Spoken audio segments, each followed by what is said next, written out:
Hey, what's going on, guys? It is Wednesday, September 11th, 2019. Welcome to episode 99 of the Drew Yari Show. I'm your host, as always, Yari. With me, I'm not alone tonight. I have two special guests tonight. My first guest is a part of the Don Tony Kevin Castle Show. Introduce yourself. You mean the Kevin Castle and Don Tony show? Oh, I'm sorry. I'm sorry. Like Kevin, when I'm on other people's shows, it's the Kevin Castle and Don Tony show. It's Kevin Castle. All right, welcome to the show, Kev. Appreciate you being on. You're welcome. All right, and my second guest is he's another guest on the show. I was trying to think of a clever way to introduce him. He is the host of the Wrestling Court, which you can hear every Thursdays, I believe, before Wrestling Soup on Mixlr. Introduce yourself, fine sir. Julian, the judge is here. Julian Cannon, that is. I'm here on the Drew Yari Show. I hope everybody's doing good, and I'm going to be wide awake for this show because we're going to talk a lot about Night of Champions or Clash of Champions or whatever the fuck they want to call themselves. And I have a few things to get off my chest tonight. But other than that, I'm good. All right. Awesome. That's exactly why you should be on this show. This is a free forum. Say what you want. No, you won't be judged. I won't give you the stink eye. And everybody will be happy. Have you guys seen the Wu-Tang Clan show yet? Oh, you mean on Hulu?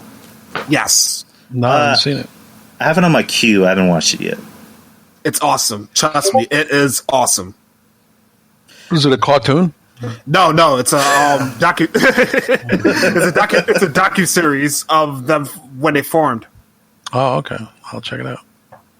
Yeah, it's pretty damn awesome. And the only spoiler I'll give away is that Raekwon and Ghostface apparently had beef before they formed, and I don't think anyone even knew that. Really? Okay. Yes, they did.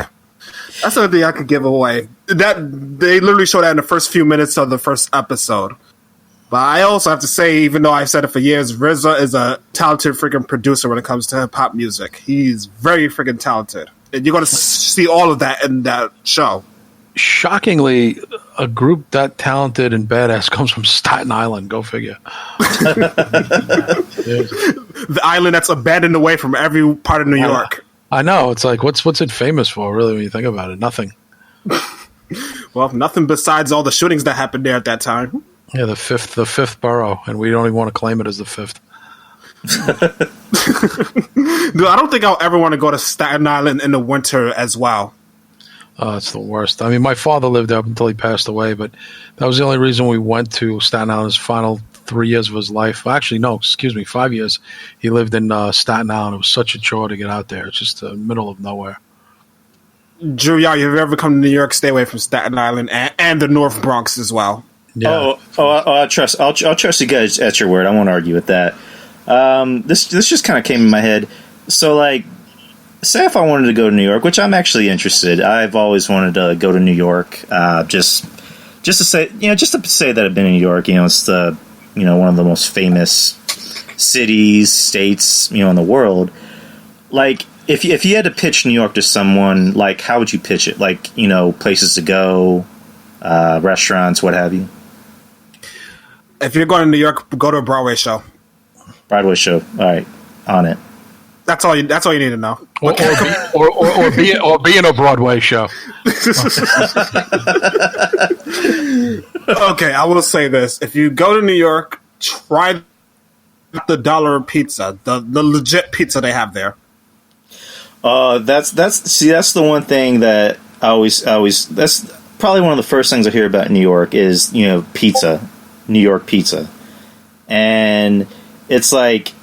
You always hear about the most random names, like, oh no, don't go to those commercial places. Go to such and such on Fifth Avenue. They have the best pizza.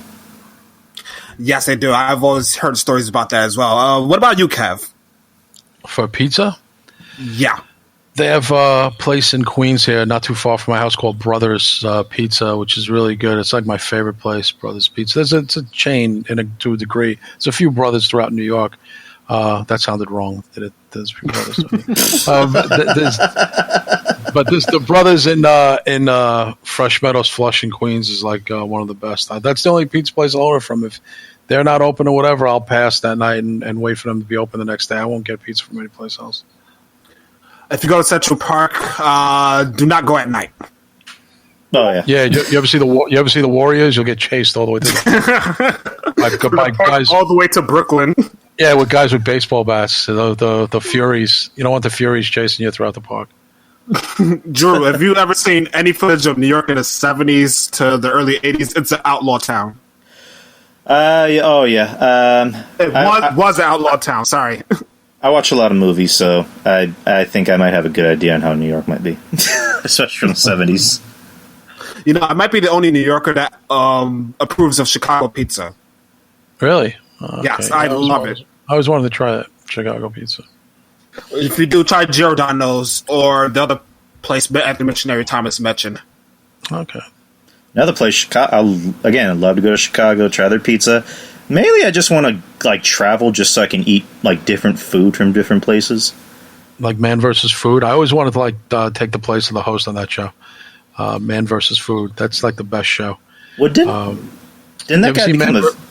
Oh, I'm sorry. No. They got a new guy. They had the old guy. I can't remember his name, but me and Tress were talking about it last week. She knows the name of the guy, but they had a guy who hosted for the first 7 years. They got a new guy in the last 2 years.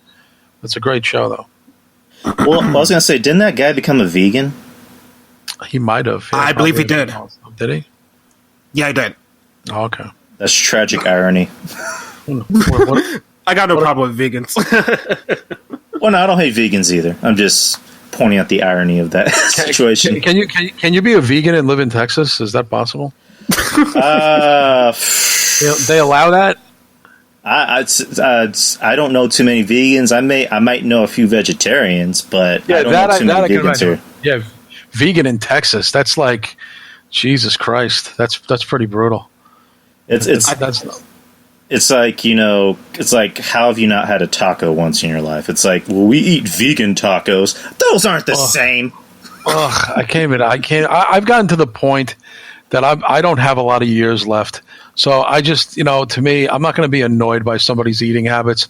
If I can't be around them, I just won't be around them. I just can't deal with people telling me what's good. I don't really care at this point anymore. Just eat what you want, have a good time, enjoy life.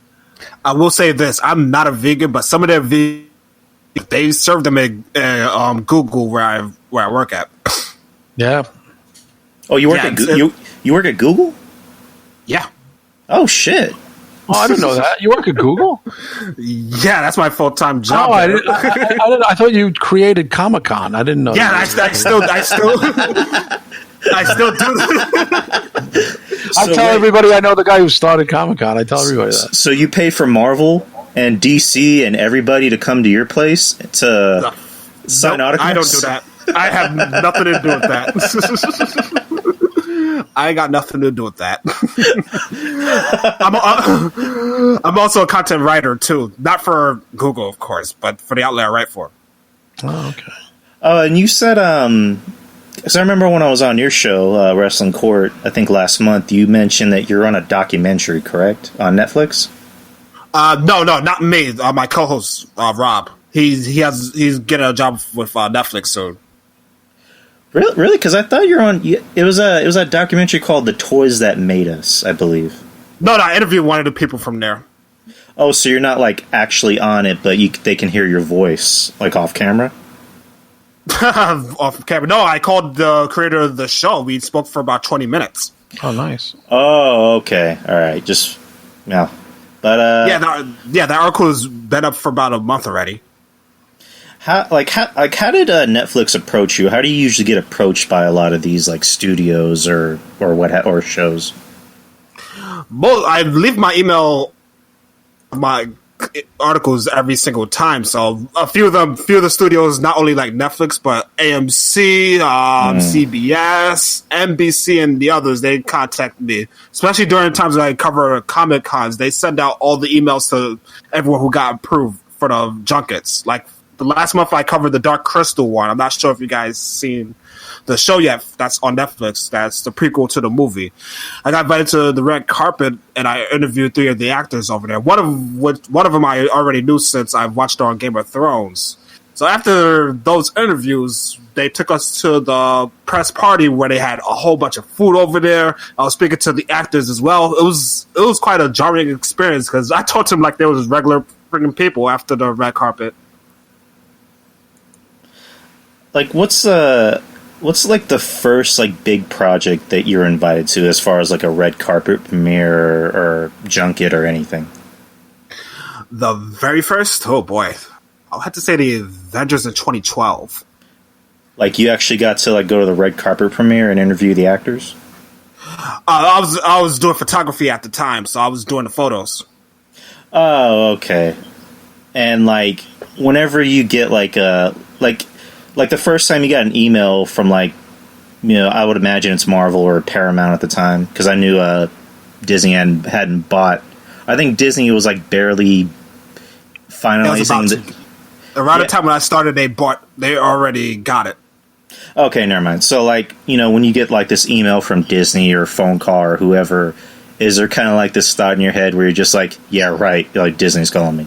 And then you have to realize, oh, shit, it's actually Disney, like, that's calling me. It depends on the publicist, because if it's a publicist, I know there's, like, oh, okay, I know who you are. Okay, so, like, do they just email you, call you, or both? Both. Mostly emails now, though, because they have to set it up by RSVP. Okay, got you. So you're like up there with the big dogs, pretty much. Pretty much. I mean, I might go to the Walking Dead season premiere in a few weeks too. Nice. What? I don't know. I'm just like, I was heavily into that show for like a minute, and then I don't judge people who watch it. I would never judge anyone that watches a movie or TV. I judge them all. Okay, Kev.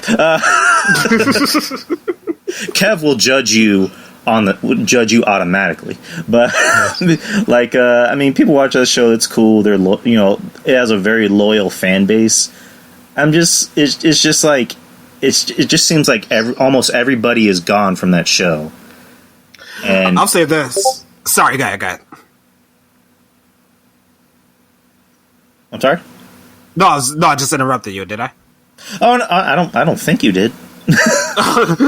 No, sorry about that. I was going to say, I know the last few seasons there are people that left or viewers that have gone away, but I think from season 9 onwards, the show's quality picked up last 2 seasons. Yeah, like last season was actually not that bad. With the whole, with the was it the Whisperers? The Whisperers. Yeah, and then the Alpha. Like, it was actually pretty cool. I mean, I still kind of watch it every now and then. I haven't just like completely stopped, but just the quality of the show, in my opinion, has kind of taken like a nosedive in some aspects. Especially whenever they brought in Negan, in my opinion. Sorry. Yeah. Oh, yeah. This is like. You really love Walking Dead, so it just seems like I'm shitting all over it. But I guess I kind of am. But I don't know. Whenever they brought in Negan, I think that's when the quality of the show kind of went down, in my opinion. I'm a fan mostly because I'm a comic reader as well, so I kind of know what's going to happen, even though it's, going to happen, even though it didn't air yet. I actually did have like and I forget what it's called, not graphic novels. I forget what the word for it, but it was like this like big thick ass book of like The Walking Dead. The condominiums? Yes, that's it. Because my sister was into the comics before the show even started, and she literally just like threw it on my bed, like, you want to read that? Like, are you into it? Because I have it, and I maybe read like 10 pages, and I don't know, like I'm kind of. I guess I have ADHD when it comes to like reading, I used to be like, I used to read like a shit ton of books back in the day, and then as I got older, I just got lazy as fuck. But yeah, such is life. But yeah. You guys want to get to Clash of Champions? You want to get to the fact that can we talk about what the fuck is going on with Jim Cornette's suing people for a fucking T-shirt? Can we talk about this moron? Yes, it's about all this today. What was that all about? Do you know the person who was doing the shirt and who the graphics person is? Wasn't it Nuclear Graphics? It was Shaheen. Oh, is that Shaheen? Okay. Yeah. Yeah. Well, the thing is, I don't know. I know a little bit about it. I don't know too much about it. So, Julian, are you like in tune with it? I'm gonna pull it up right now. Body slams and open the link to see who it was. I was like, oh shit, it's Shaheen. And he gets shut down. He gets this ambulance chaser, Stephen Panu, whatever the fuck his name is, to go and terrify people with threats of legal action. Give me a break. Who the fuck puts a law thing on their Twitter like that? Who puts a law? Can you give me a fucking break? Wait, Stephen P. New? That's an actual person? Yeah, I don't know. I thought it was a character in Winnie the Pooh. I didn't know what that was. Because I'll listen to his podcast and he'll always talk about that guy, and I'm like, wait, like that guy can't sound real. Like nobody has a name like that. No, and you go and you see the page, and he's got like the lawyer thing up there. Who fucking knows who he is? I mean, he's a wrestling fan, probably a mark for Jim Cornette, and wants to represent him, whatever. But I'm seeing more and more and more. Jim Cornette is just not a good guy. He's just not. I don't think he's a good guy. I really don't. I'm starting to sympathize with Vince Russo. Yeah. I'm kind of the same. I saw how he treated Santino Marella, kind of bitched out to Santino when he approached him like a man. Cornette started screaming like a little girl in that hallway in that clip in Detroit. I'm starting to see that guy for more of what he is. He doesn't respond to it. He doesn't acknowledge any pissants like me or Mish or DT or Draper. He doesn't never respond to any of us because we're not well known enough for him. I know a guy at a couple of years ago, my friend John, who was doing a podcast out of his comic book store in Queens, and they were supposed to have Cornette on, and last minute he gave them all sorts of demands and act like an asshole, and then no-showed the interview. Damn. So I'm starting to not like that dude at all. I'm just, again, and then puts people on blast without getting stories straight. He put that convention guy on blast, and everyone else seemed to have no problem with the dude. Cornette claims that the guy sent him to a hotel without contact. There's just a lot of stuff that goes on, and you kind of say to yourself, what's up with this dude? I like his co-host, Brian Last. I think he's pretty cool. He's also a Mets fan, New York guy. But Cornette, I'm just starting to, the bloom's really coming off the rose with me about him. And I'm an old school fan of his. Great talker. I don't know if he's really that good of a guy. Vince Russo's kind of a clown, but I'm not too sure about who the good guy and bad guy is in that deal. You know what I mean? Well, like with Vince. I'm sorry. Go ahead, Julian. I was going to say, I have the article right in front of me. I'll read it word by word. If you pay attention to wrestling Twitter at all, you're well aware of Jim Cornette's distaste for modern wrestlers for interpretation of wrestling. Most recent wrestling crosshairs is G. Raver. Raver is a deathmatch wrestler and competed at GCW's 2 Cup Stuffed All Out Weekend. During the match, G. Raver was injured. He was doing a spot where he brain busted over the top of Lloyd. The ladder had light tubes on top of it. When Lloyd was picking Raver up to use the ladder for support, but ended up breaking the light tubes. Both men fell to the floor, slicing his arm and mid-arm section up by having all of his weight on the broken light tube. The clip went viral. As viral clips from Outlaw Mud shows go, this one was also shown to Jim Cornette. So that's the. Dude, your audio is going in and out like a mother effer. How did I know that was going to happen? Yeah, no, it's Practically at indie show, a ladder spot with light tubes. One of the light tubes went through the guy's arm. That's the video they sent to Jim Cornette. Well, where's the shirt stem from? I don't even understand. What's the correlation? Let me see here. That's where it comes from. This is based on what happened last weekend from that. Oh, so that's where the shirt comes from? Yes. Listen, I'll say this much. There's been times where, like they made that shirt, like, and I'll admit, like it was a few years ago, and I'm well over it, and now I'm more appreciative of it than I was when it happened. But someone had made this Roman Reigns thing with my character on it, and I didn't like it at first. I was actually kind of pissed off about it because they were selling it, and I never saw a dime for any of those shirts. And I just didn't like it because I already felt I was already constantly under the gun with the Roman Reigns thing. This is like 3-4 years ago. So it's old story. But I'm just giving you an example. And, but then, kind of people made me see that it was kind of a tribute to me. It wasn't anything mocking me or anything like that. And then I, quickly did a turnaround on it, and I appreciated it, and I thanked the guy who did it, and I was cool with it. I was like, all right, fine. At first, my first reaction was I was annoyed by it because no one asked me. I didn't get like a rough draft sent to me or anything. It was just there it is, and there it is almost practically, without any knowledge of me. But I was cool with it once I didn't. In other words, I didn't go post and act like a jackass about it, and then kind of like shoot my mouth off. Then I kind of just silently, or I just expressed to DT or maybe Mish that I didn't care for it. And then they were like, well, look at it this way.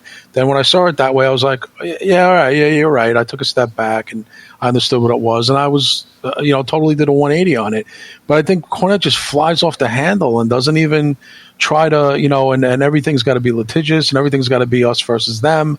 And, to me, even, these are some people who even support him. I think he's always on the defensive because he thinks, I get it. A lot of the AEW guys are probably out to get him, not get him physically, but get him online. But you give as good as you get in the podcasting world. You know that. You know what I mean?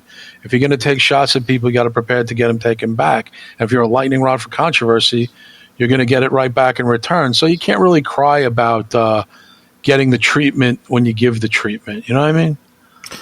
That's true, and I also took an intellectual property class about a few months ago. At times when they sue is because their image is on whatever merchandise without their consent, and I think that's what Jim Cornette did. Right. But it's a shitty situation over a parody shirt. But I think Cartoon Network got at Wrestling Soup shirt for what was it? Show the Rick and Morty show, their shirt. Next thing you know, they Julian, your audio is like really all over the place, dude. Yeah, that's why I don't. Why is that? Because of that one reason, my audio gets all over the place. Oh no, but is it some sort of? Is it because of the what are you using? Are you on a laptop or? I'm on my MacBook Pro, and the voice connect is all the way up. The bars are all the way. Understand what's going on? Yeah, it's like breaking, and then it gets like robotic. Is that what you hear, Drew? The same thing. Yeah, Julian, do you want to get on Skype? Might as well not, because next thing you know, all the settings again. So you guys want to switch to Skype? Do we stay on? Do we go to Skype too? I think I don't know. I don't know if that would like affect the show because we're currently live on the Discord chat. So Julian can just go to Skype and go through that. I mean, whatever works for you guys or whatever works for Julian. I'm fine. Yeah, but I'm saying that how does Julian get back on? Well, because I already have Skype up. I don't know. He can maybe log into Skype, and I'm pretty sure he'll still come through. Okay, you can do that. I'll stay where I'm at. I think I'll stay. I don't want to. Last time I did that, set the mission back about an hour. Oh, forget it. Okay. That was hell. I'm telling you.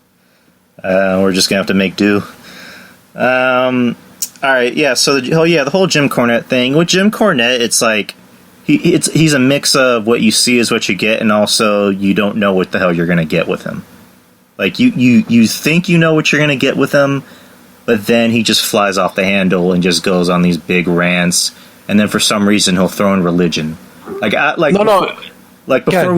Before we even started the show, I was just randomly watching like these wrestling shoot interviews.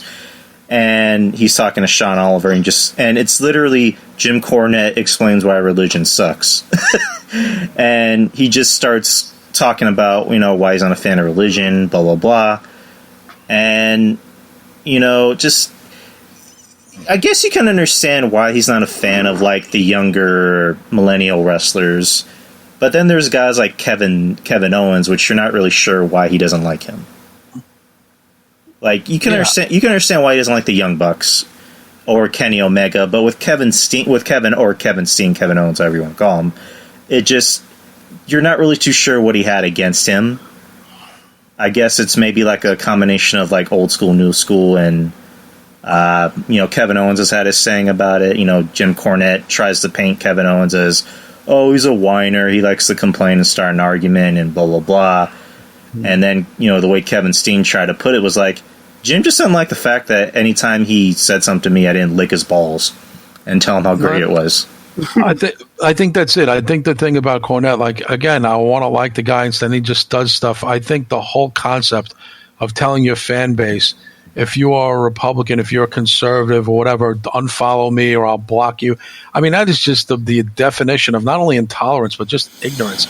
I mean, listen, I don't know if he has some white guilt of being a Southern guy and growing up in the area he did. But I just think to isolate your fan base, I think I would be horrified if Don Tony, just hypothetically, if Don Tony went on the air and said, you know what, all you liberal Democrat, leave the show, get off Patreon, we don't want you here. I would be horrified if anybody said that. So I can't believe that. Like, Brian Lasser seems like a cool guy. Like, I mean, listen, because Jim is the star of the show, I get it. But when you make proclamations like that, I don't want you to be my fan. If you don't vote or think the way I do, or if you're, Christian or Catholic or Catholicism you believe in, or any kind of religion, I don't want you to follow me. I mean, that's just demented. I don't get that at all. Isolate your fan base, but you'll certainly take the money. So what? Keep quiet. Don't tell you anything about ourselves, because if you don't like it, we can go fuck off. I'm surprised the guy has any fans. I've never heard such intolerance in my life. I mean, it's unbelievable. I mean, he actually said that. I heard him say it himself. Anybody who's a conservative, not only just votes for Trump, but if you're a conservative or you're religious or whatever, I mean, Bill Maher is more tolerant. I don't know if that's Cornette's gimmick or his shtick, but he's not nearly famous enough to get away with that. Bill Maher is 3 times more famous, and at least Maher is somewhat will have intelligent debate with you. Cornette just curses you out, says heinous shit about you, and then just blocks you. I mean, I'm not sure what's up with that dude. I just don't even that dude is a mystery to me. I don't know what his deal is. Well, have you followed the stuff between him and Jordan Grace a few weeks ago? Yeah, I followed it, and I kind of supported him. Like I said, I've supported him before, even though he wouldn't acknowledge me for anything. He wouldn't acknowledge DT. Mish wrote something. I'm like, he ain't going to write back to Mish. We're nothing to that guy. Draper, Joey Numbers, all day long, he will not respond. Whether we're pro or anti him, he'll probably respond more if we're anti. If we say something like fucked up, he'll probably respond to that. But if we say, agree with you, dude, big fan, he won't even give you a like, not even close. We're not worthy of that. So I don't even know how he has fan base. At the very least, Vince Russo will acknowledge you. Vince Russo will converse with you. So I say to myself, like, am I on the right side of that feud? I had to question myself. I mean, from a human being standard, I'm like, yeah, Vince Russo's kind of shifty and shady, but at least he's real. Like, I'm not sure where Cornette's coming from, but the intolerance is unbelievable. I would never work with anybody who made a proclamation. Listen, did you vote for such and such? Get off Patreon. I don't want you on here. You voted for Hillary Clinton? Go fuck yourself. I would be like, oh my God. Like, what is that, man? That's the whole problem in this country.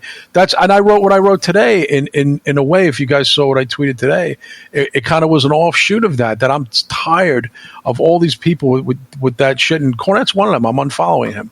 And because I'm done. I mean, I don't want to even see that bullshit anymore. It's not worth it to me. Like the couple of ha-has and yucks I get from certain people in wrestling, At my age, I'm trying to see the more quality of the human being than I am for the entertainment value. You know the pattern I've noticed between someone like Cornette and Russo is that someone like Cornette, they breathe, sleep, and eat wrestling, and they take it seriously over almost anything. And if they feel somebody makes like any type of knock or like a knock joke about wrestling, then, or if they just meet someone that feels that they don't take it seriously enough, like Vince Russo, then they'll just fucking cut off their head. A guy like Vince Russo, he was a fan of it growing up, but he didn't like take it that seriously. But at the same time, you'll hear that Vince Russo is actually a pretty chill and nice guy in person. Whereas a guy like, Cornette, I guess he's nice in like small doses. But, again, he goes on these giant, rants out of nowhere. And, like you said, he'll say shit like, if you're a Trump supporter, A, B, C, and D, get the fuck off my page. You all suck. You're all terrible people. And it's just like, dude, like, chill the fuck out. Really. I agree. That's what I'm saying. It's just, the one thing I think you can never do in wrestling is supposed to be, and then not from I'm the furthest guy from PC, but it is supposed to, I do agree with the inclusive thing for everybody. Wrestling is for everybody. It's always been for everybody. But we never were emphasizing, oh, which way did you vote? What's your belief system? You gay, straight, bi, that we're wrestling fans. But now it just comes out so much in everyone's profile, and everybody's so kind of giving of themselves, and they're putting themselves out there that people can dissect it and go, I think this guy's conservative. I think this girl seems like a super lib. I can't stand people like that. But meanwhile, if they didn't say anything about certain things, all you'd see them is a wrestling fan. Like, oh yeah, I'm a big fucking Brock Lesnar fan too. Oh, he's my favorite. I'm a big Ultimate Warrior fan. That's all you need to know with wrestling fans. But everybody puts their guard down a little, tells a little bit more about themselves. Then people are like, oh, I don't like this about this person, whatever. But it's supposed to be about wrestling.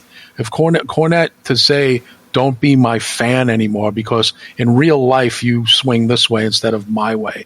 I never thought I'd see the day where that would happen in wrestling. And Cornette worked around so Dick Murdoch was a great guy, a guy who was kind of a known racist. He's cool because he was a good worker. But a fan can't be a fan can't like vote a certain way. I mean, what a hypocrisy that is. This is a guy who hung around the biggest fucking clique-oriented fucking redneck bunch of guys. And like I said, maybe he has guilt from that. I don't know. I'm not sure what his deal was at all. Because I have a feeling guys like Dennis Condrey and stuff like that are not bleeding heart liberals. I doubt it. Highly doubt it. So I don't know if he gets along, goes along to get along. But I think that the whole thing when he told basically half his fan base to fuck off, I just was so turned off by that. And not because I haven't voted Republican since, Bush Senior. It was the last time I was a registered Republican. Been independent ever since for well over 20, 25 years.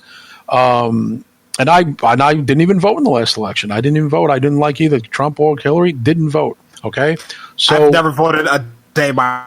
Okay, yeah, that's your prerogative. Yeah, right. Same that's here. Your prerogative, and it doesn't change my opinion on you guys as wrestling fans or even friends. And I don't understand how someone who's 8 years my senior would say stuff like that. I mean, I know I'm overemphasizing this, and I don't want him to dominate this. We have so much more to talk about, better things to talk about. But I think you guys as podcasters too, the worst thing you can say is, I mean, if you don't, let me just give you the rules of listening to my podcast. I mean, wow. Like, and how, get over yourself. Really? I mean, come on, man. Get the fuck out of here. I mean, what is that now? Here's the Bible to Jim Cornette. Follow all the shit. Yeah, I mean, just again, why should how you vote or what God you pray to play into liking wrestling? I don't see it. I don't see it. And now, so he put people on notice, and so somewhere there's a Cornette fan who goes to church every Sunday and might have voted for Trump because he wanted to see something different in the country, and is terrified now. If Jim finds out that he does everything Jim doesn't like, Jim won't be his friend anymore. I mean, doesn't it sound insane? It sounds insane. I mean, it's completely insane. So the only thing you can do is kiss up, and even when you kiss up, you don't get a response back. You have to buy something. It's almost like, you know what I mean? Buy something and I'll talk to you. Well, it's almost kind of like the equivalent of like when you're 5 years old and you go, I don't want to talk to you anymore because you're talking to him. Yes, or exactly. Or like not even 5 years old, but like or like a 14-year-old girl in high school saying, you can't sit with us anymore because you're hanging out with Jenny. I mean, it's crazy. And listen, I don't care what, listen, I'm not the biggest AEW mark either. I'm not a Kenny Omega fan. I'm not a Young Bucks fan, but I totally acknowledge that they have a fan base, and the people who like them. And just because you don't like them doesn't mean that people are lesser fans or stupid or unintelligent because they like Kenny Omega. And listen, we'll get a kick out of people bagging on people and stuff because you think it's tongue in cheek. But I think there's some real deep rooted hatred there between some of these guys. And I'm really not even sure why. And the whole common denominator should be everyone's love of wrestling. And it seems like all the outside elements are what makes everyone not like each other. But the main thing is we're supposed to be wrestling fans. You know what I mean? Oh, boys. W. Boy, I'm so profound today. Damn, Kev. Kev just taking over my show. Sheesh. Sorry about that. I know. I do have the best audio. Yeah, I fucking blame Discord once again. Fuck out of here. Gydra. Now, okay. Speaking about, you guys can hear me? Mm-hmm. Yeah, I can hear you. One thing that annoys me about way too many channels to keep up with the current storylines. For instance, they have a Band Elite channel. They have one channel for Cody, one for Chris Jericho. How is a casual fan going to keep up with all that shit? They should upload everything to one channel. One. Agreed. WWE uploads channel. Why does it take that kind of approach? True. I brought this up earlier because one of my co on AEW had to tell him he was like, "Hey, how's shit?" Okay, I'll try to answer that. Yeah. I mean, I don't know. I guess it's just how AEW wants to do business. They feel like if they just introduce everybody individually through their own, custom quote unquote made YouTube videos, that's a way to get people on board. Right. I don't know. I mean, I guess, not everybody needs to be the same as far as, in the wrestling business. They want to try something different. They want to try being, more personable, if that's the word. Hey, I'm Cody Rhodes. I'm a cool guy. I'm supposed to be a babyface, but act like a complete cock for no reason. Oh God. But yeah, I mean, obviously the only guy in that company that has a smidge of personality is Chris Jericho. Yeah, he lost a freaking belt. Yeah, what did you guys think of that? At first, I thought it was like a disaster, but I have to give them credit. They turned it into a positive. And as much as I'm not a Jericho fan, I just do not like him. I liked him in '99 to 2003. By 2004, I was pretty much done with him. And I just find him annoying. And I know people who know him. Quite honestly, I know a girl who knows him really well. As a matter of fact. Yeah, don't even get me started. She's not exactly Ms. Morals either. I'm not a fan. I'm just not at all. And I tried to not him, but we tried to book his band through the agent that he worked with, and it was just way too much of a headache. And I won't blame him. I'll blame the agent. But I'm just not a fan anyway. I remember my boss saying to me, "Oh, you're a big wrestler." I go, "I'd rather, lick a rhino's ass than fucking work with this fucking band." I really have no interest at all. I'm not a fan of that music. I'm not into Chris Jericho. I'm not a mark for Chris Jericho. If I met him, I'd be civil. It's like I don't have never did anything to me personally. I'm just not a fan. I'm not buying this 49-year-old guy. And great, yeah, he's better than ever. No, he's not. That's ridiculous. He was great, and he doesn't. I mean, look at him. His physique is great. He's got the dad body. So how does he look better than ever? Go look at a picture of Chris Jericho, 2001. Look at him now. That's better than ever. You know what it is? Young people crack me up. And you guys are young guys too, but maybe you don't feel this way. Millennials make me laugh. They get so scared of they make me laugh too, man. The promotion. Yeah, they fear aging more than my guys my age. Like they see 49 that can still go, and I'm like, why is a 22-year-old emphasizing that? Don't disparage Chris Jericho because of his age. This is what it is. Just like, listen, Mike Piazza, I'm sure he can hit a ball, but we don't need him to come back to the Mets. He probably wouldn't make it by game 2. So, again, Jericho, let him do a full schedule, wrestling 7 nights a week. You'll see that 49-year-old man rear his head sooner than later.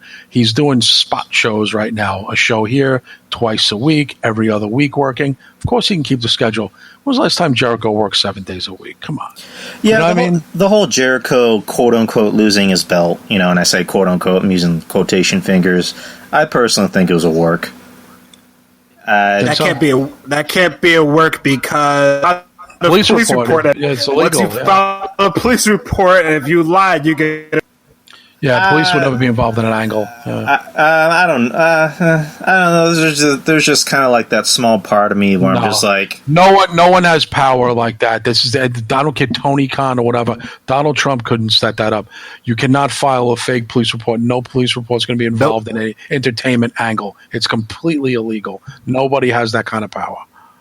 Yeah, but I don't know. I mean, it's kind of one of those things where like it happened for like a day. And then, like, literally the next day they found it, where I'm just like, I don't know, like some kind of smelled a little fishy. That's just that area in Florida. Yeah, you're right. Plus, they got cameras rigged all over the place. I don't know what happened. I just think it was kind of a dopey thing, and then they turned it into a positive, I guess. Here's the thing. I almost wish everyone would be quiet from now on, not say anything about this promotion until they launch their first TV show. I almost think we should have 3 weeks of silence until they have the first show, and then we can all go crazy with judgments and predictions and proclamations. Just for the next 3 weeks is going to be utter annoyance hearing about AEW. Well, some of their shows went on sale this week for November and is not sold out yet, so I think the hype is starting to die down for a bit and settle. That doesn't surprise me. My prediction, and you guys can remember, play the show back a year from now, and I don't want to be right, but I have a feeling I don't think AEW will be around next year at this time. I just don't. I don't think they'll be around in the next 5 years. I don't think they'll make it. In the long run, I think it's going to be another TNA Impact? I'm not sure about that either. I mean, the concept of TNA Impact has changed over the 15 years that it's been in business. It changed ownership several times. Direction, it changed several times. Stations, networks, a lot of changes in Impact over the years. Changes coming again with Anthem. But I just have this feeling. I look at the roster, and again, 49-year-old Jericho. Cody Rhodes was never that big to begin with. The Young Bucks and Adam Page are unproven in this country. They were a draw in Japan. And you look at the rest of it, you got fucking Dylan McKay's son, Jungle Boy. You got a German Shepherd. You got Pharaoh has never proven any draw in the States. You got the wife Brandy, who was an interviewer at WWE, a third string interviewer. You got Luchasaurus. Okay, he could be something, but still he doesn't talk. So, or if his talking thing is going to be downplayed, so I'm not sure how the fans can connect with him other than the character. And then you have again that Dark Order. They look like shit. It looks like I've been saying it on my show for the last 2 months already. They are fucking awful. Garbage. The best friends, lame ass shit. That Chucky guy looks like ass. Trent Beretta could be a star. Trent Beretta could be a star if they put him in the right angle, but he's getting up. He's getting up there in years. You got who else you got in that company? Okay, you got LAX, and I don't even think they're going to be called LAX. By the way, when they're there, I think they're going to have to change their name. I'm trying to think of who else they have there. The girls, you have Britt Baker, but it seems like for whatever political or modern society reasons, they're going to go with Nyla. Yeah. Kev, did you know Britt Baker's a doctor? I knew that she's a doctor, but I also know that she's not known. She's not known. She's not known outside to the general public. When anybody watches those promos, the general public, and I've seen them myself, and I watch it, and I'm like, okay, that's Cody Rhodes. I recognize him. That's Chris Jericho. Who the fuck are all these other people? And I even have to say to myself, as a wrestling fan, a guy who does a podcast, when I'm watching the promos zip by and the wrestlers, I'm like, wait, who's that? Oh, okay, is that Marco Stunt? Yeah, it's one of those things where the promo is not going to – I don't know what's going to draw the people in because it's new. It almost reminds me of George Costanza on that Seinfeld episode.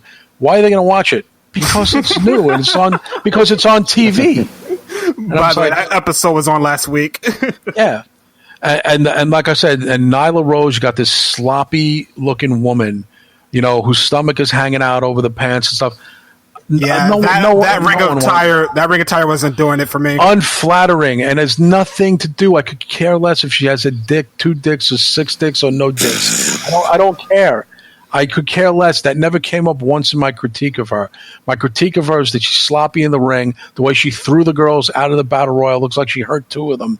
And she can't be the face of a division. She's not known enough. And no kid is going to, not even a trans kid, is going to put a poster of that woman on their wall. Never gonna happen. So you better come up with someone, whether it's Britt Baker or who's another girl who could be something in there, Penelope Ford, or someone who everyone could say. You have to think about kids and teenagers putting posters on their wall. It doesn't have to be hot girl. It has to be a cool girl. And Nyla Rose ain't cool. And same thing with the male wrestlers. Luchasaurus could be cool. The kids could be like Dinosaur Man or whatever, but that's going to appeal to the kids. Adam Page can appeal to the older women fans because they think he's hot or whatever, but he's got to get some sort of charisma. Being a pseudo cowboy ain't going to cut it.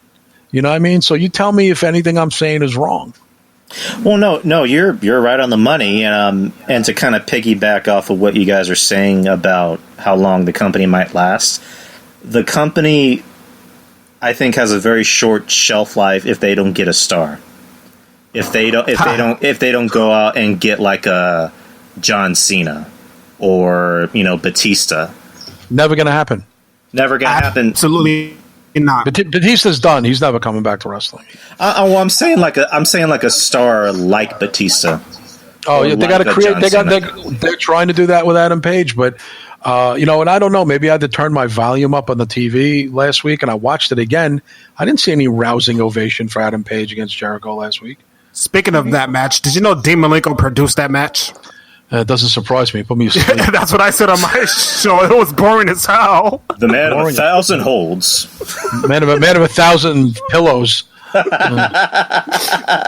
1,000 holds, but how much money has he drawn with those holds? Oh, 0, not a dime. The only time he was interesting is when he was going to bang Lita in the hotel. That was the only time he was interesting.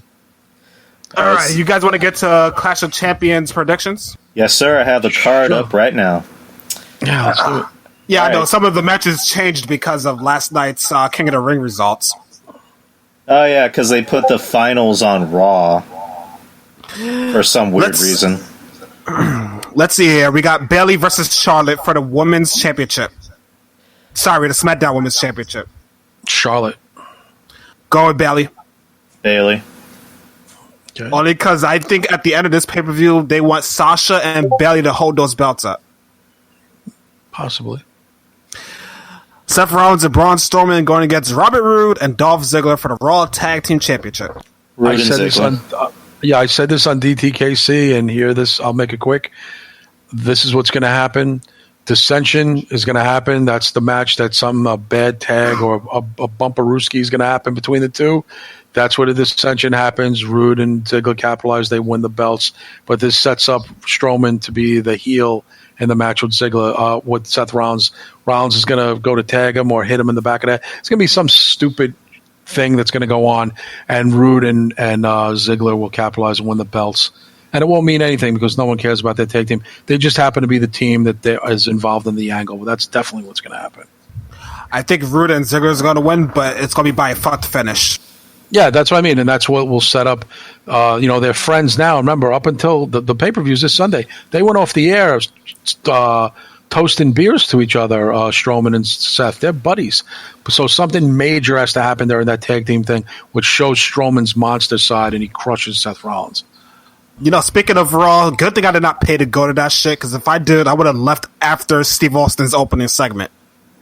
Yeah, I mean, Steve Austin did the right thing. Listen, I don't take anything from those ratings. A lot of people are harping on the ratings. Monday Night Football debut is going to beat anybody. I mean, listen, Wrestling, football fans are wrestling fans and vice versa. I haven't met a diehard NFL fan who was not a wrestling fan and vice versa. There's some that aren't, but most wrestling fans are football fans, and you cannot fucking sugarcoat that or fog in the mirror on that. It's legit. Let's see here. Let me open this card again. Seth Rollins and Braun Strowman for the Universal title. I think Strowman's winning only because I believe Seth and Becky is going to get married soon. I don't think they're going to give the belt to Strowman. He can barely walk. So, yeah, Strowman's got two bad knees, and I can't picture him doing the talk show circuit as the champion because he doesn't have the stamina. So I'm going to go with Rollins and a fucked finish that the Fiend comes out and wins the title. Dude, imagine if the Fiend actually goes against Braun Strowman. I'm trying to figure out how they're going to make the Fiend win the belt because everyone's talking about it, and I'm wondering if that whole Shane McMahon thing, some fucked finish is going to happen, or last minute they make it a three-way, or Strowman injures Seth Rollins, or somebody gets hurt during that tag match that they don't think it's going to be competitive, so they add a third man to the match, and it's the Fiend. Something people think not to watch Clash of Champions, that it's garbage, but I think if you don't watch it, something epic is going to happen with the Fiend. I really believe that. I remember all those people were spreading those bullshit rumors about, the Fiend is going to attack Austin or he's going to attack Undertaker. Yeah, where did that happen? No, he wound up going in a dark match against his brother and against B Team. Yeah, nobody watched it. I saw the clip. I saw it through Sean Ross Sapp. Actually had the clip, and I'm like, when the fuck was this? So, I mean, I couldn't believe that that's the way. And someone was saying that the live crowd, the tempo was they just wanted a reason to keep the people around. But how did anybody know the Fiend was going to come out? So that doesn't really make sense to me. What is your choice, Drew? Kind of similar to Kevin's, but I'll kind of change the ending because there was that report that the arena that's going to have Hell in the Cell next month, I guess they put out a leak or whatever that the Fiend was going to face both Seth and Braun for the title. So what I think is going to happen is that the Fiend is going to come out and fuck up the match. He'll probably fuck it up after the match. Right. Gotcha. So yeah, I would say no contest because the Fiend comes up. I'm picking Strowman. Let's see, Kofi Kingston versus Randy Orton, where Kofi did the same spot he did 10 years ago in the MSG. Speaking of which, I haven't told you two guys this, but I was actually at that show in 2009. Oh, really? Was how was the atmosphere, during that moment? It was very wild. I didn't know how it came off on TV until I saw it on SmackDown that Friday. Ah, crazy. Yeah, remember SmackDown was on Friday at that time. Oh yeah, and it's about to be on. It's going back to Fridays next month. It's going to a real network, aka Fox. Not none of these bullshit Channel 9 networks. Kind of off topic for a bit. What's your view on them putting SmackDown back on Friday nights? This could be a good move or it could backfire because the problem with SmackDown on Friday nights before is that no one was home to watch it. Yeah, because I one of my closest friends, he used to be a big wrestling fan, then he kind of fell off, and he'll watch it at times, but most of the time he'll have to ask me okay, Drew, who the fuck is this guy? And when we were talking about SmackDown one time, I was mentioning how it's on Fridays now, and he's like, who the fuck is going to want to watch wrestling on a Friday night? I did most of the time though. Yeah, me too, because I didn't really have a social life. But yeah, I think it could. I think it could work. I think it could be a good idea. And I also preferred, SmackDown on Friday nights, and I think it's also kind of like a way to, I guess, give wrestling fans kind of a breather because, when you look at it during the week, it's Monday. Or actually, if there's a pay-per-view on Sunday, you got Sunday, Monday, Tuesday, Wednesday. It's like, 4 days in a row of wrestling. And also, when there's that, SummerSlam or Royal Rumble, WrestleMania weekend, you got Saturday, Sunday, Monday, Tuesday, where they're literally all in the same building for the next 4 days. It might be a good move. I'm just hesitant because, if you guys know Fox, the Fox 5 network, you guys know that once a show is on Friday night, it's the dead slot.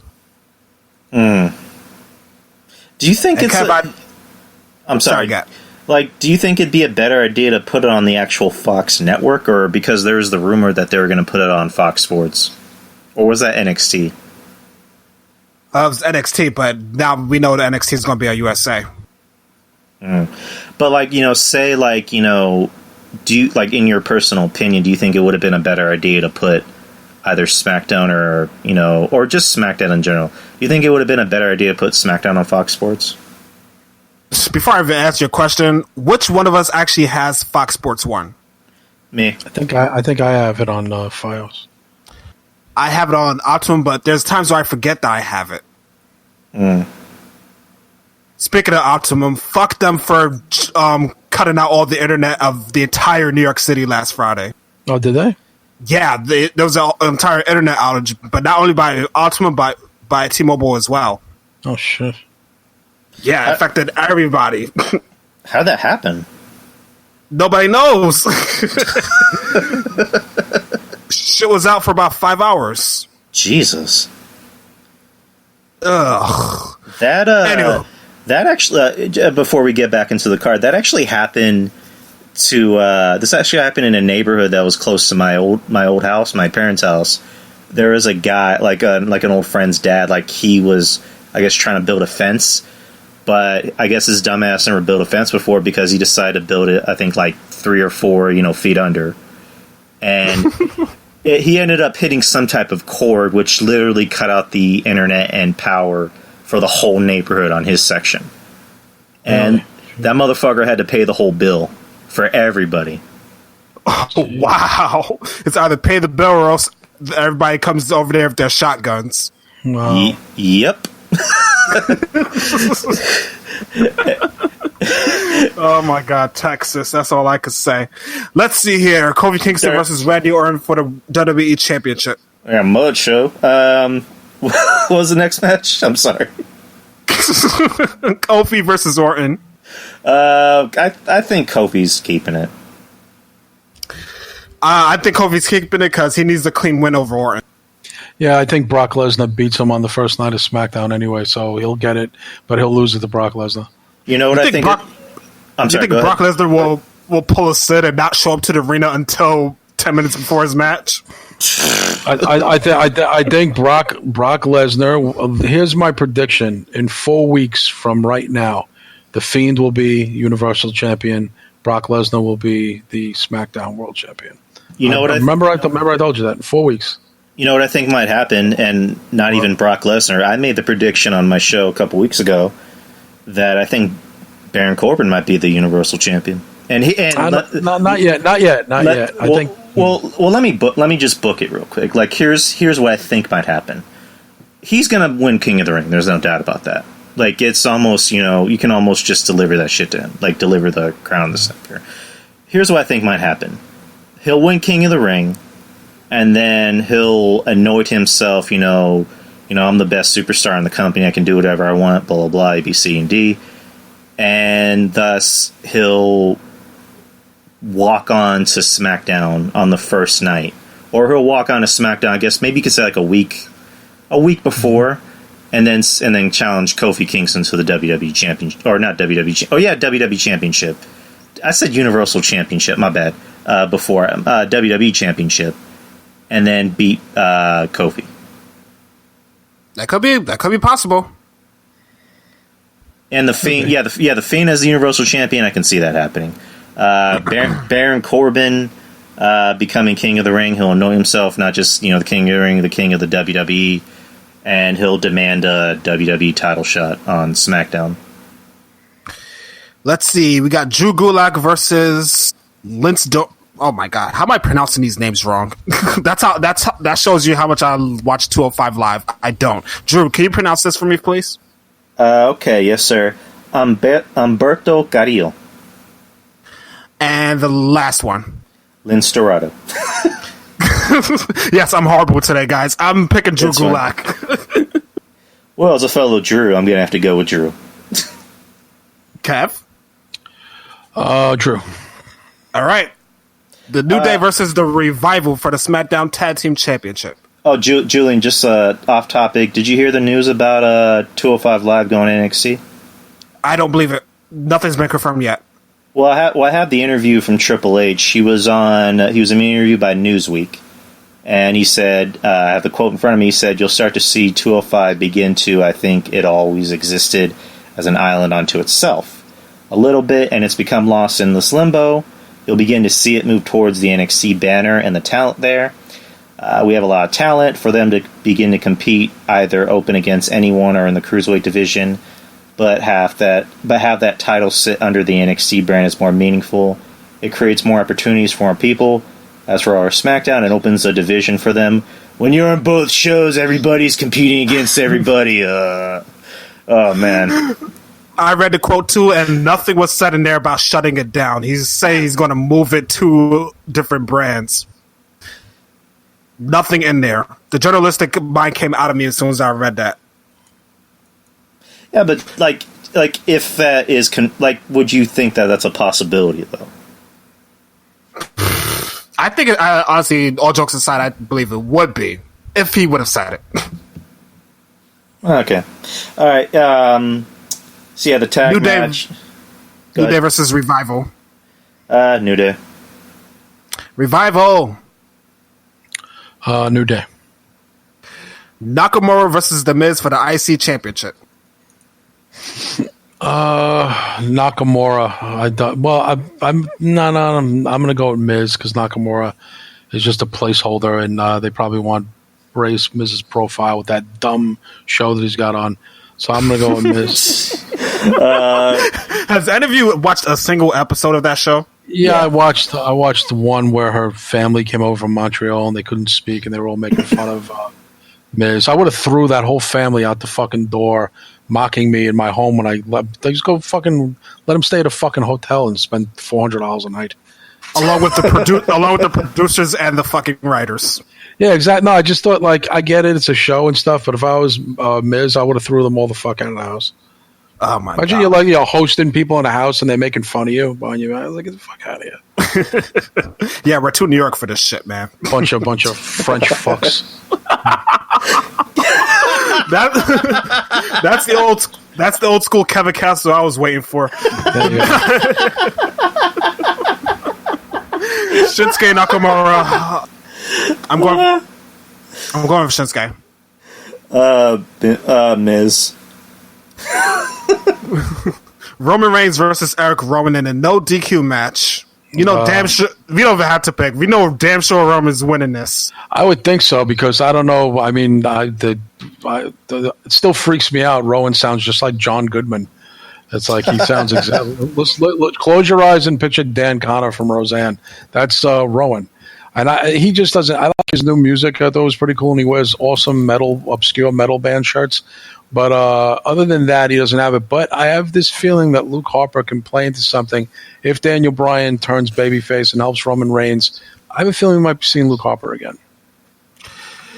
Alrighty, Roman's winning this because the whole month is for Connor's cure, and no way they're gonna have him come up big promotion for it and only have him lose this Sunday. No way. I'm gonna go with Rowan. Okay. You got a particular reason? I don't know. I just feel like being the asshole in this conversation. No, I'm playing. You know what? Yeah, you know what? You know what's weird because it's just like Eric Rowan was in the Wyatt family for so long, never said a word. Finally talks, and everyone's just like, "What? Why haven't they let this motherfucker talk the whole time?" It's kind of like in Avengers: Infinity War when Scarlet Witch came out, and then you look and then you look at Okoye. She's like, "Why the hell she's been up there this whole time?" Like that's our reaction to Rowan, talking, and it was weird because I was watching SmackDown.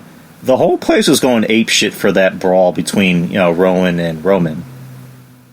Like they were, actually cheering. Let them fight. Roman, and I think they were chanting Rowan too. Which I'm just like, what? How is this happening? I'll tell you how this happened. It's the Hulk Hogan analogy. He was afraid that Brett was going to get booed over there, so Hogan had to be cheered, brother.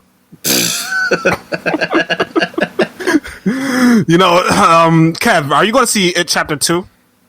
I like to go see it. I haven't had a chance yet. I actually am working a show this weekend on Friday and Saturday. Maybe I'll go on Sunday if I get it. But then again, no, I can't. I actually got to watch the fucking pay-per-view. Yeah, so I'm tied up again this whole weekend. Friday, Saturday working, then Sunday watching the pay-per-view and doing the after show with DT. So maybe next week. By the time I get around to it, it'll be out of the theaters, and I'll probably see it in the home front here. I'd like to see it though. Everyone said it was good. Well, Trez said it wasn't as good as the first one, but I don't take Trez's movie reviews. No, I'll give you. I'll give you my quick impression. You don't trust her. Go ahead, Julian. Well, I've seen it at San Diego Comic-Con where they previewed it to the press 3 months ago. All I have to say is get ready for 3 hours because that's exactly how long the movie is. Almost 2 hours and 50 minutes, including the previews. So get ready to sit there for 3 hours for a horror movie, which I think is way too freaking long. I thought it was good, but there was way too much comedy in the movie from all the freaking boys and girls. And in fact, I think the child better than the adult actors. Pennywise is scary as hell, as I've said before, along with the first time he was in. And this movie actually took a lot from the novels than the first one did as well. You're gonna enjoy it, but if you have 3 hours to spend, watch it. If you have 3 hours. Julian, did you see that article where apparently somebody was complaining about how Pennywise isn't queer friendly, or he's apparently homophobic or something? That's all I can say. What does that even mean? So basically, Kev, I'll just fill you in. It's not really like a spoiler. It's not really a spoiler. It's just something that happens at the beginning of the movie. They flash back, to 27 years later in Derry, and there's a gay couple that's at the carnival, and they're walking. I guess they're walking home, and of course you see the bullies. They see them like, hey, gay guys or queers or homo. Just like the cookie cutter, villain in any movie, and they just start beating the shit out of them, and they throw one of the guys, into the river. So it's, they have a hate crime in the beginning of the movie, and it's kind of it's a tough scene to watch because this shit does happen in real life. Hate crimes do exist, and the guy that gets thrown into the river, Pennywise pulls him out of the river and eats him, and which kind of shows you that Pennywise is he doesn't really have a preference. If you're scared and you taste good, he will eat you. That's really how it comes down to Pennywise.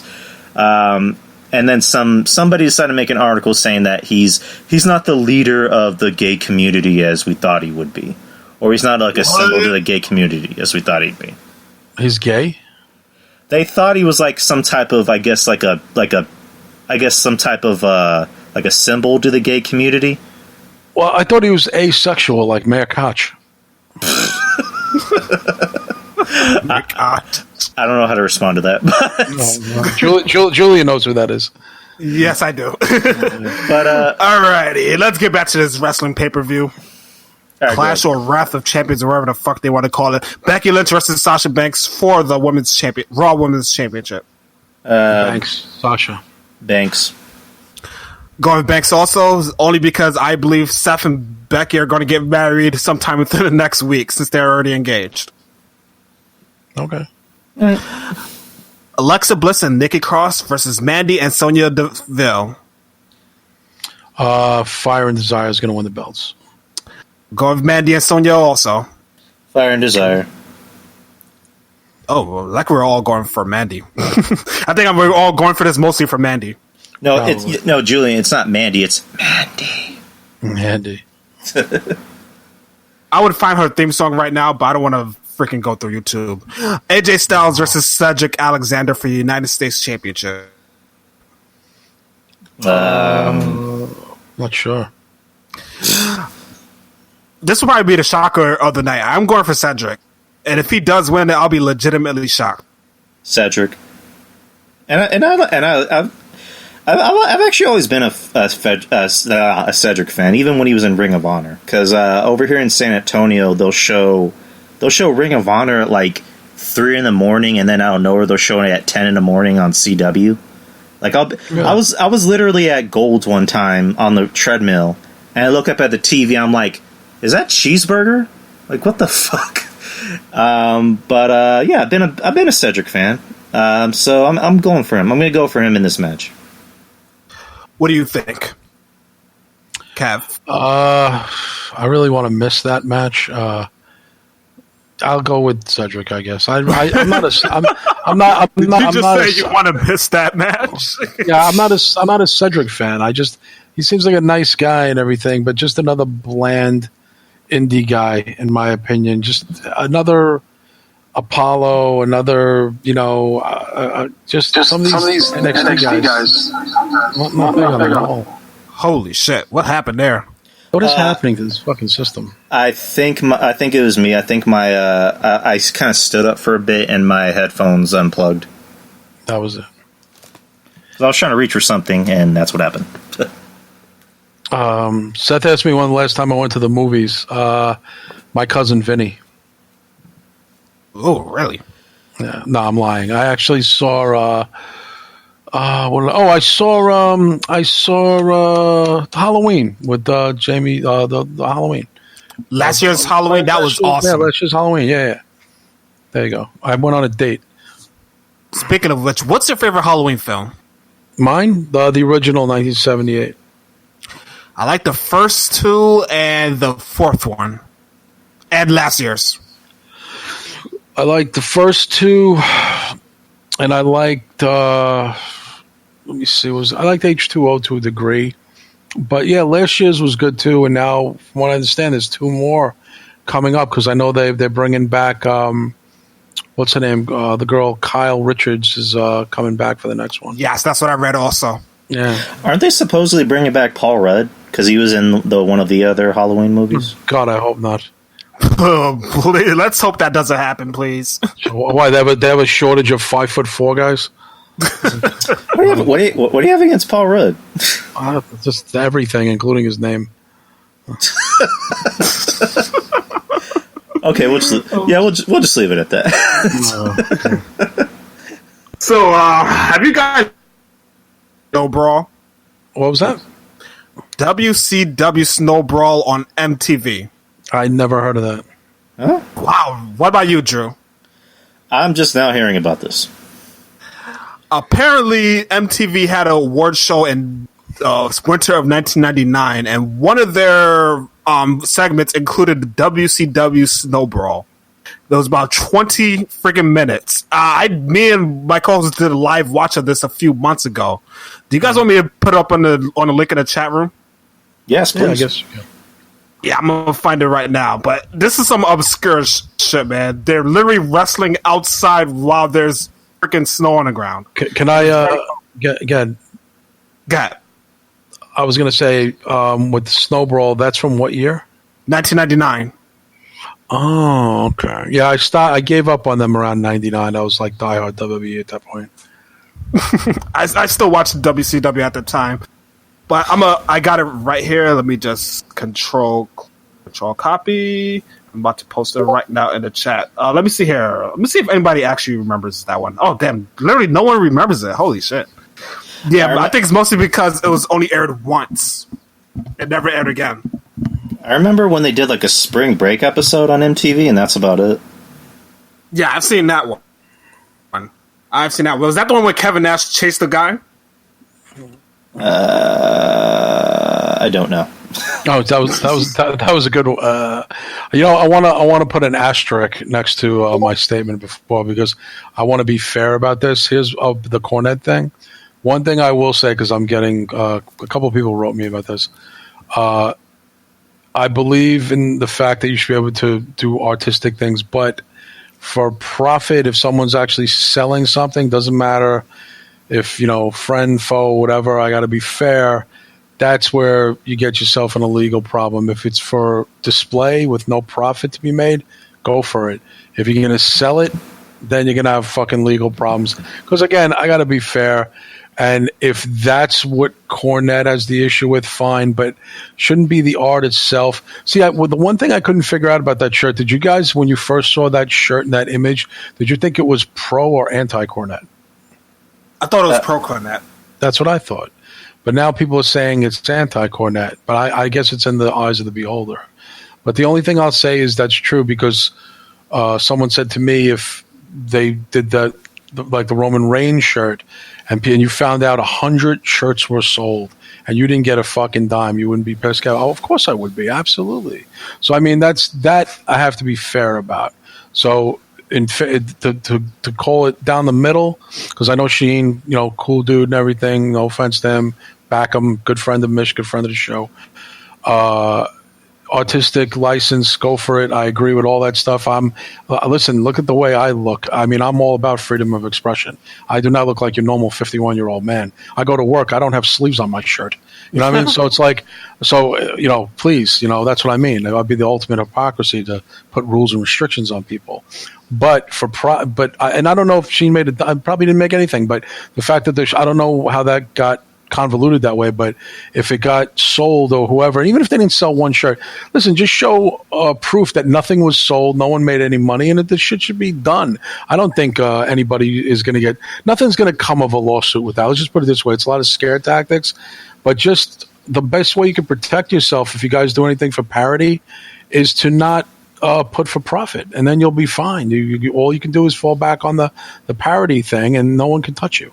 You know what I mean? Yeah, that's what I got into earlier when I talked about the intellectual property.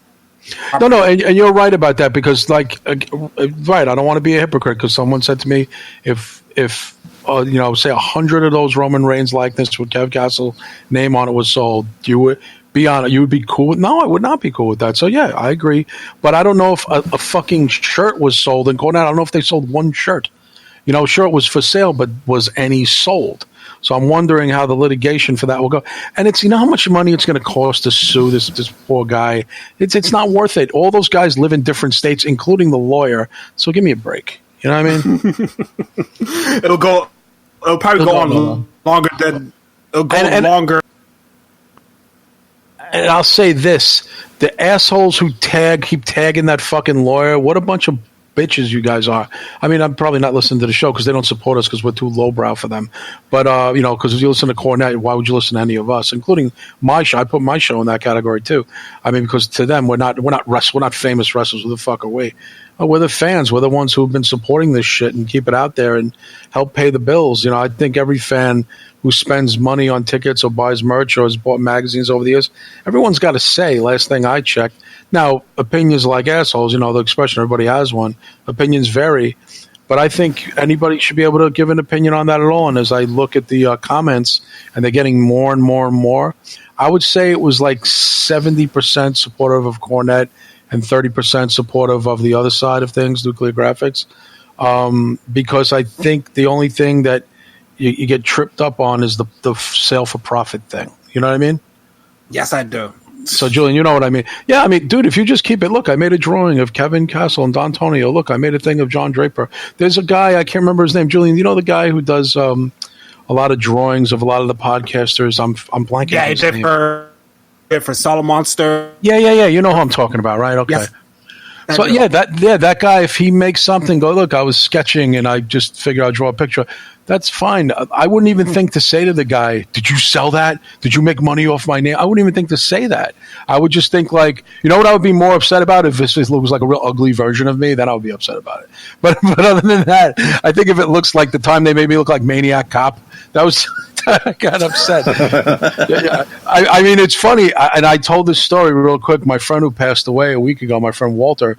He was one of the guys who years ago, 5 years ago, when that thing, Maniac Cop thing, became a catch thing for Don Tony Kevin Castro show. That old school shirt where I had that big, huge jawline. Julian, you remember? I don't know if Julian yes, I remember. And I've never had a jaw like that in my life. So it's like I had this big, strong, and I look like Robert Zadar, the actor. So my friend Walt was the one who actually, the guy who died last week, was the one who said to me, goes, "Dude, man, they're really making you look like Maniac Cop." And that's how that whole thing came about. So that was ironic. That was my friend who passed, and I talked about it on Castle Chronicles. And I was at first, again, my first reaction was, my God, they made me grotesque. The DT looks cool. I look like a monster. So I was like, and I thought, I almost took it personally, like that they were trying to embarrass me. But the guy just made me look like a strong jawline. It wasn't anything offensive to me. But again, my first reaction was overreaction. Within a couple of days, I found it funny. You know what I mean? And I thought maybe that's what Cornette could do if he could take a step back. But I just don't think he has that. Even though he's a humorous guy, I don't think he has humor about himself. You know what I mean? Yes, I agree. Even that, but that shit was just shady as hell. Yeah, I mean, but I wish I looked like Maniac Cop. I just don't. Oh my lord! and please, I told Truz to. I'll tell Truz to watch Maniac Cop, and then she'll tell me how it sucked. So every time it wasn't even scary. It wasn't even scary. Oh my God! I love Trez, but I can't give her. I love Trez, but I can't give her movie advice for the love of me. Jesus Christ! Yeah, so, I got Drew. I was gonna say that reminds me of a guy at my work. Like he's into the most like B, C, D horror movies, right. and it's always like the most random titles. And the way he describes it, it's like like Stefan from Saturday Night Live. It's like, hey, have you ever watched this movie? It's called Velocipasture. I'm like, what the fuck is that? He goes, it's about a priest that becomes a raptor. Oh God! And just like he's like so into it because he's one of those guys that's very anti-Hollywood. Like he hates anything that's like Hollywood related. So he watches a lot of like the B movies, and he's also into like the old school like slasher flicks and like, you know, horror movies or whatever. I'm into that stuff too, man.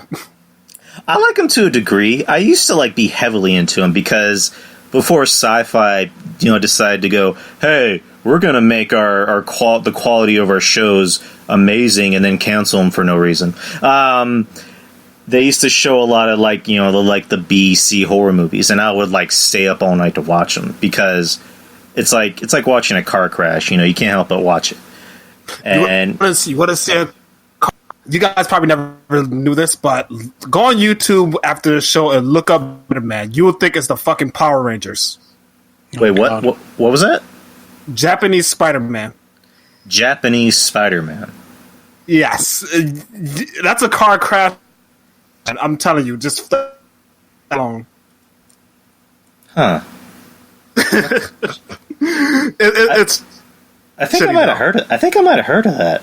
I'm not even gonna lie. I think I might have heard of that. Japanese Spider-Man.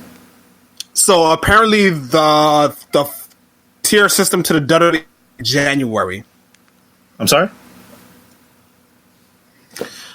A tier system to the WWE network. It's coming. What is that exactly?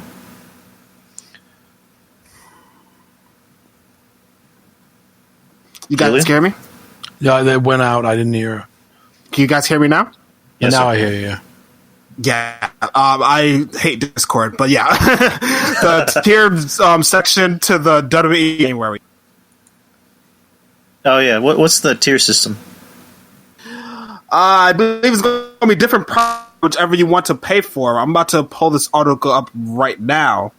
Let's see here. According to that idiot Mike Johnson, the guy at Triple a few weeks ago, and had a horrible interview at StarCast with CM Punk. There's been a lot of talk last week that the tiered WWE network will launch in January 2020. WWE has been reaching out to independent companies about their potential interest in appearing on the network. I would expect Evolve, ICW, Progress, and potentially Shikara to come on board. We heard the company has gone as far as to reach out to Lucha Promotions in Mexico. Yeah, so it's going to be different. From what I've read months ago when they did that survey, it's going to be different prices. So if you want to watch the other independent shows, I believe it's going to be $4. So basically, they're just going to be raising prices.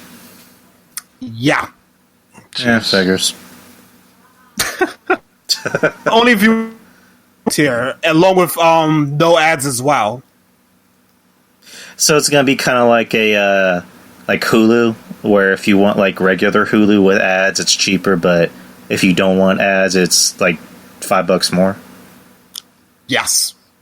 Yeah, because that's what we have. We have Hulu Plus because I do not want to watch a 30. I don't want to watch any 30-second commercials about buying a Honda. Like I don't care. I just want to watch my show uninterrupted. Another thing that's coming as well for devices is downloading too. Meaning you can watch it offline. Right. Oh, interesting.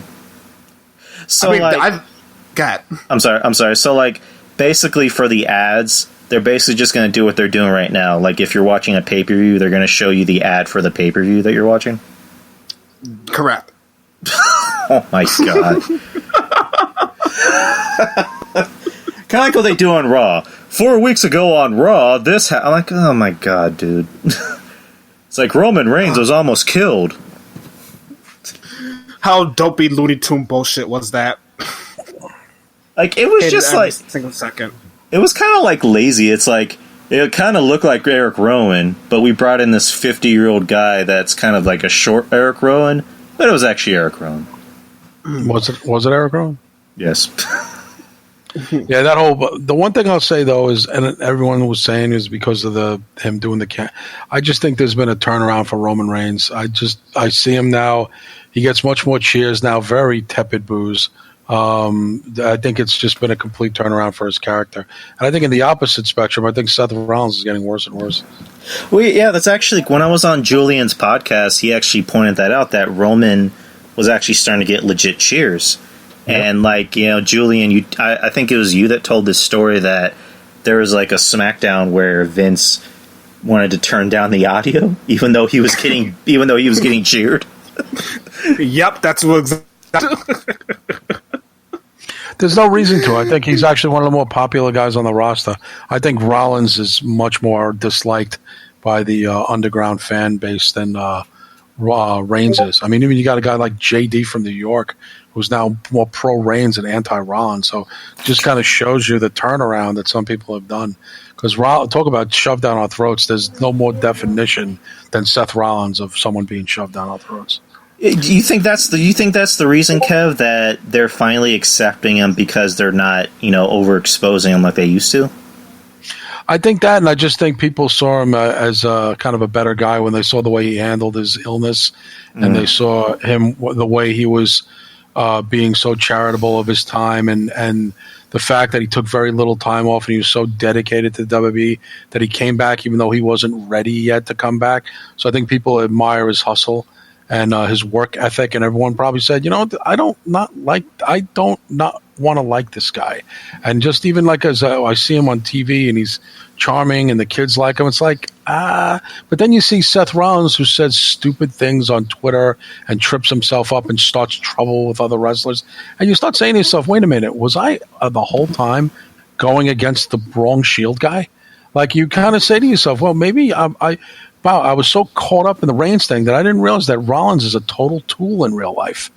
Like, like maybe he's the dick, and we just been pushed. And it's almost like watching a movie where you're like, oh, that's the killer. It's not that guy. That's like, look how much more respect Moxley had. Can you imagine how popular Reigns would have been if he had left the WWE and gone to AEW as Joe Inoue? Oh my Bro, God. I swear to God, they will not see it coming. Rollins is going to turn. Oh God! I don't think it matters. I don't think it matters. I think, again, people saw, and yeah, he went on an apology tour. He said something stupid to Will Ospreay, and I don't think it had anything to do with Will Ospreay. Half the fans don't know who that is, but it had to do with Seth saying, "Yeah, I look at my bank account." See, Reigns would never say something like that, so you kind of say to yourself, "Wait a minute." Who's the dick in the Shield? It's not Reigns. It's fucking Rollins. Reigns did actually say it one time, though, about getting rich. Yeah, but he never went on Twitter and put his foot in his mouth like that. So it was just like... No, never. He said... Rollins is done it so many times now that it's hard. And also Rollins has that kind of... Becky wears the pants and the family kind of turns off a lot of the real hetero males. Well, kind of like, this guy is such a pussy. Like, his fucking girl, like, cuts better promos than him. She silences him when the other on promos. It's like, what kind of man is this guy? So, again, teen boys and, like, real testosterone-filled young males are not going to look up to a guy like that. They're going to be like, he's kind of like, like the second banana in his relationship. And also with Roman, it's just... they're booking him better. They're making him actually look like a guy.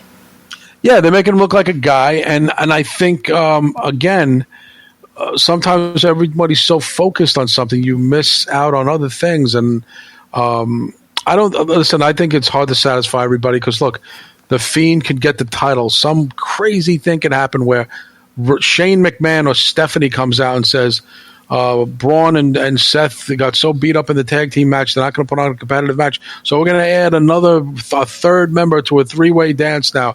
And the Fiend, people can go nuts and fucking go crazy and win the title. And in 3 weeks, I don't know, the Fiend is on TV too much. Fuck this guy. Again, it just goes by so quick.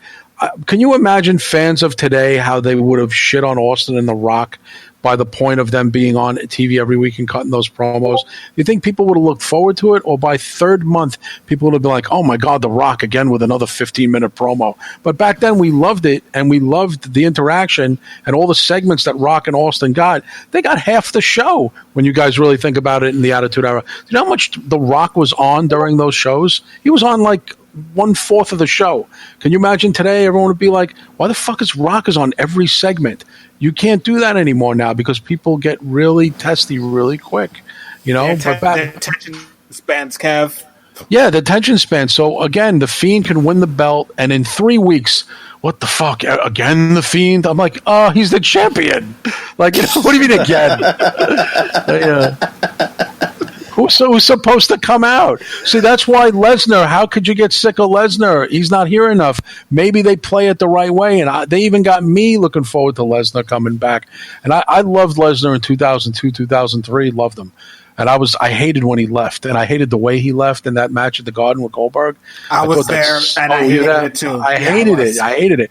So when he first came back in that, epic thing where he came out and Cena and the guy and the crowd, they have that crowd shot of the guy doing the Lesnar thing.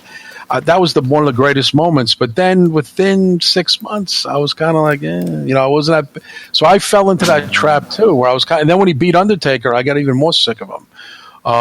But now I want to see him beat Kofi, to be honest with you, because I think that's, no pun intended, best for business. And he's going to do it the Sid way. Show up 10 minutes before he does the F5 and lose. Yeah, and I don't think anybody will cry that Kofi won. I think when everyone takes a step back, the next day they'll be like, you know what, Kofi had a nice little run. And by the way, another prediction, Kofi will never get the belt again. He's a one-termer. He's a one-term champion, the way what's his name? JBL? Well, no, I was going to say Jimmy Carter as president. He's a one-termer. So I mean, he's a one-termer. He will, because people are like, well, the good thing is Kofi's elevated now to a top guy. I don't know about that. I'm like, oh yeah. Let's see what he's going to do 6 months from now. John Strowman. Yep, I agree with you, Julian. I don't think this bigs Kofi in the mix at all. I think he goes back down to tag team. I think he always got the New Day to fall back on, which is a good thing. Or he can go after IC, U.S. title. He is never getting that world title back. Nope. Never. Nada zilch. Speaking about... it's kind of... I'm sorry. It's kind of one of those things where I'm kind of with Kevin on this. I'm actually kind of looking forward to Kofi losing it already. Good. And the thing is, I like Kofi, but this run needs to end. Like, it needs to end. Like, put it on Corbin. Put it on Brock. Brock would be interesting. Especially since they're going to Fox, or put it on Roman. It's like Mish has been echoing that for, I guess, the last couple months. He's almost just like waiting for Roman to get the title from Kofi. Yeah, I mean, listen, when it's all said and done, Kofi had a 6-month run as champion. In the annals of history, it's not a bad run. He gets to be champion. His pay has been elevated. He'll continue to make the good money in the contract he has for the next 3 years. He's good. So, but getting it back or being a constant in the title picture, no, not going to happen. Speaking of which, on the whole Killer Cross controversy with Impact not letting him go. Yeah, Killer Cross. Yeah, what a shame. That's unfortunate because I've actually become a Killer Cross fan, and he's actually probably the only reason why I even will even look at clips of Impact on YouTube, because I don't have it. I don't know what network they're on. What network are they on? They're on a deer hunting network. Pursuit. Yeah, I don't have that. Unfortunately, I don't have it. But wait a second, you're in Texas. You don't. We don't all hunt deer, Julian. I'm just fucking with you, man. I know. I know, man. But like on YouTube, like somebody will make like the mashups of here's the whole show in 20 minutes, and I'll just watch a 20-minute clip of the whole show for Impact, and mainly it's just for Killer Cross stuff. And I follow saying that he has not seen Impact since the Hardy's last. I think the last Impact episode I watched, I think the main event was Killer Cross versus what the fuck is that dude's name? Not Davey Richards, but the other guy that was his tag team partner. Eddie Edwards. Eddie Edwards. There you go. They had like a street fight, and Cross had like a Kevlar vest on or something. But yeah, I mean that's pretty much the only reason why I ever watched shows because of him. And he's a cool dude. Like he'll actually tweet back, or he'll like your stuff or retweet. And I think he's a guy that can go to WWE. They can make him a fucking star, like easily, because he has the look. He's a good-looking guy. The women will go crazy over him. He has that it factor that a superstar wrestler has. The men want to be like him, and the women want to be with him. Right. He can wrestle. He probably won't be Killer Cross. I mean, I kind of threw it around. Maybe he can just be Kevin Cross. Or he can I think he'll be Cross. He'll be Cross. K-R-O-S-S. Yeah, there you go. Like Cross, like that's a name. Like that's actually a pretty kind of like a. It sounds like a name for a comic book villain. Cross. That can work. Because his girl's already getting a tryout for NXT. Or did she get signed by NXT? Not yet. No yet. Just know that she hasn't. So I like Killer Cross. It's unfortunate what's going on with him with Impact Wrestling, and just to kind of remember, just to make sure I'm getting the facts right, they're basically just paying him not to work. Is that correct? Yeah, pretty much. Yeah. The only thing is that he signed that contract. Do you think he knew what he was getting into? I don't think so. What about you, Drew? I mean, I don't know. I guess it's kind of one of those things where it's like you had an idea what you're getting into, and then when you actually started experiencing it, you realize, fuck, what have I done? It would be a shame that she gets the contract and he's in there. It's like what husband. What was that, Julian? Sorry, I was saying it would be a shame if she gets. He's still locked in his Impact contract. It would be like the husband going away for murder while the. That's kind of an interesting way of putting it. Sorry, I had to put it that way. It's a damn shame. What do y'all think about Scarlett possibly going to WWE? She needs to go there. Haven't we heard reports of her saying that she barely makes any money? And I'm sure she doesn't want to go to a startup. She wants to go legit money, knowing that's going to come every single week. Yeah, because at the end of the day, WWE will pay you. Like, they will actually pay you. You know? And, you know, there's always that kind of, like, factor that, you know, other wrestlers are trying to scare away other wrestlers. Like, you know, don't go to WWE. You won't have any freedom, A, B, C, and D. It's like, that doesn't happen to everybody. I mean, let someone at least enjoy let someone experience, you know, that WWE, you know, job first. And then they decide if they like it or not, if they want to stay, because we didn't think AJ would be anything in WWE, and then, you know, he hasn't been, like, you know, over as fuck, but he's had a successful run in WWE, and nobody thought that, and everyone thought he was just going to be a guy that just goes out there and does flips and cool moves, but, you know, 2-time WWE champion, you know, has already had 3 WrestleManias under his belt, so. He got a career there. Treated him better than what Dixie treated him on his way out. Like, can you just imagine him showing up to his first WrestleMania and just going, so this is what a packed arena feels like or looks like? This is a full arena looks like on my freaking... Oh, boy. Before we go, Ric Flair... Have you, Kev, I know you talked about this yesterday. Drew, have you followed Ric Flair? Not even Triple H and Seth Rollins unfollowed him. Unfortunately, I've been following it. I'm just going to say it like this. With Flair, I was under the impression that, you know, what happened, you know, his health scare from a few years ago, I would have thought that would humble him a little bit more. And the fact that his daughter, you know, is, you know, probably the, you know, top name in the women's division on the company, would have made him just go, I need to shut the fuck up and stop being a fuck up. But, you know, instead he's done the complete opposite. You know, he's buried he's burned a lot of bridges with a lot of friends. You know, there's, you know, like you just said, Triple H just kind of went, I guess kind of like wiped his hands and went, you know what, I'm done. And I wouldn't be surprised if that was his reaction, like, you know, I'm done with this fucker.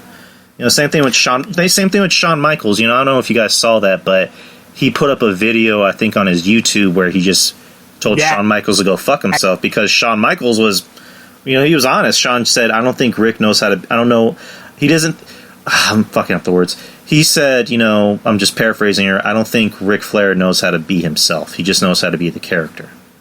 That's fair.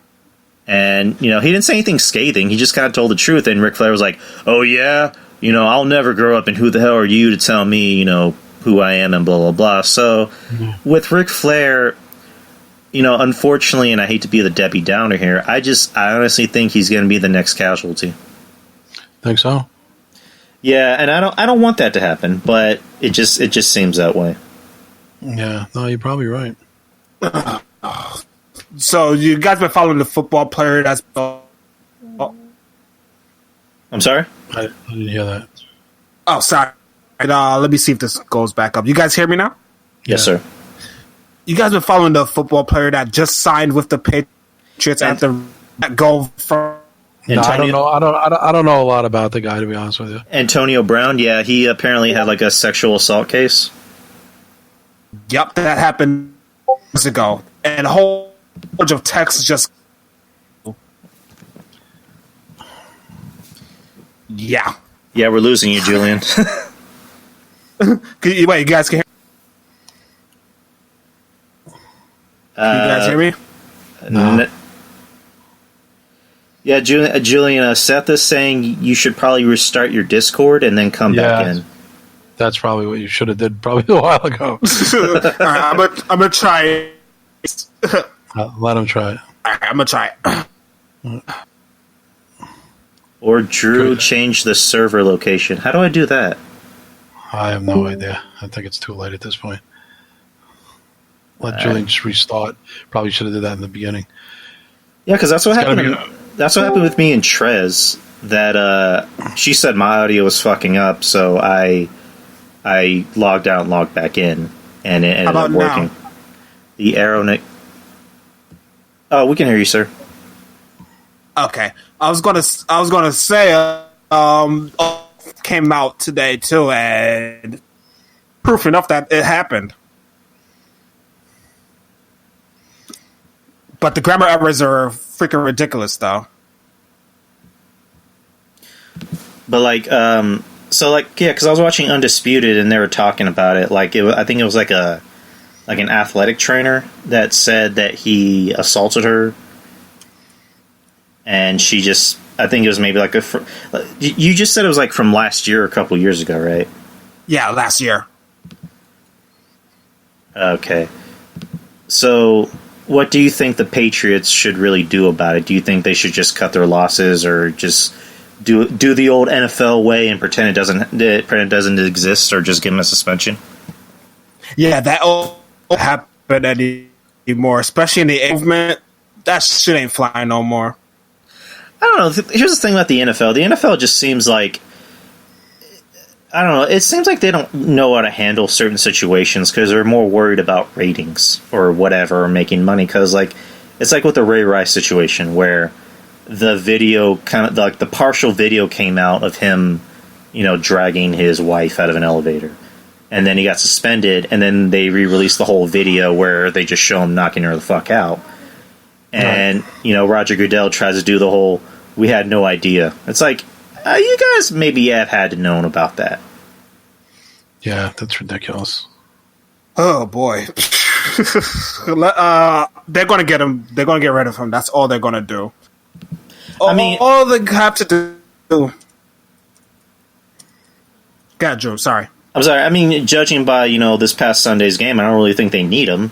He would just be, extra. But, when I saw that they signed him, I was kind of like, that seemed more like something Jerry Jones would have done. Because Jerry Jones, usually likes to go after, for whatever reason, these just, I guess, headaches. And, thinking, if I pay him, then he'll straighten up and fly right, which never happens. With the Patriots, right. they never see, and say what you want about the Patriots, with the Patriots, they run a tight ship. If you're being a distraction, if you're gonna, cause, if you're basically just gonna act a fool, then they'll release you. They won't even think twice about it. Right. That's the Johnny Ace analogy.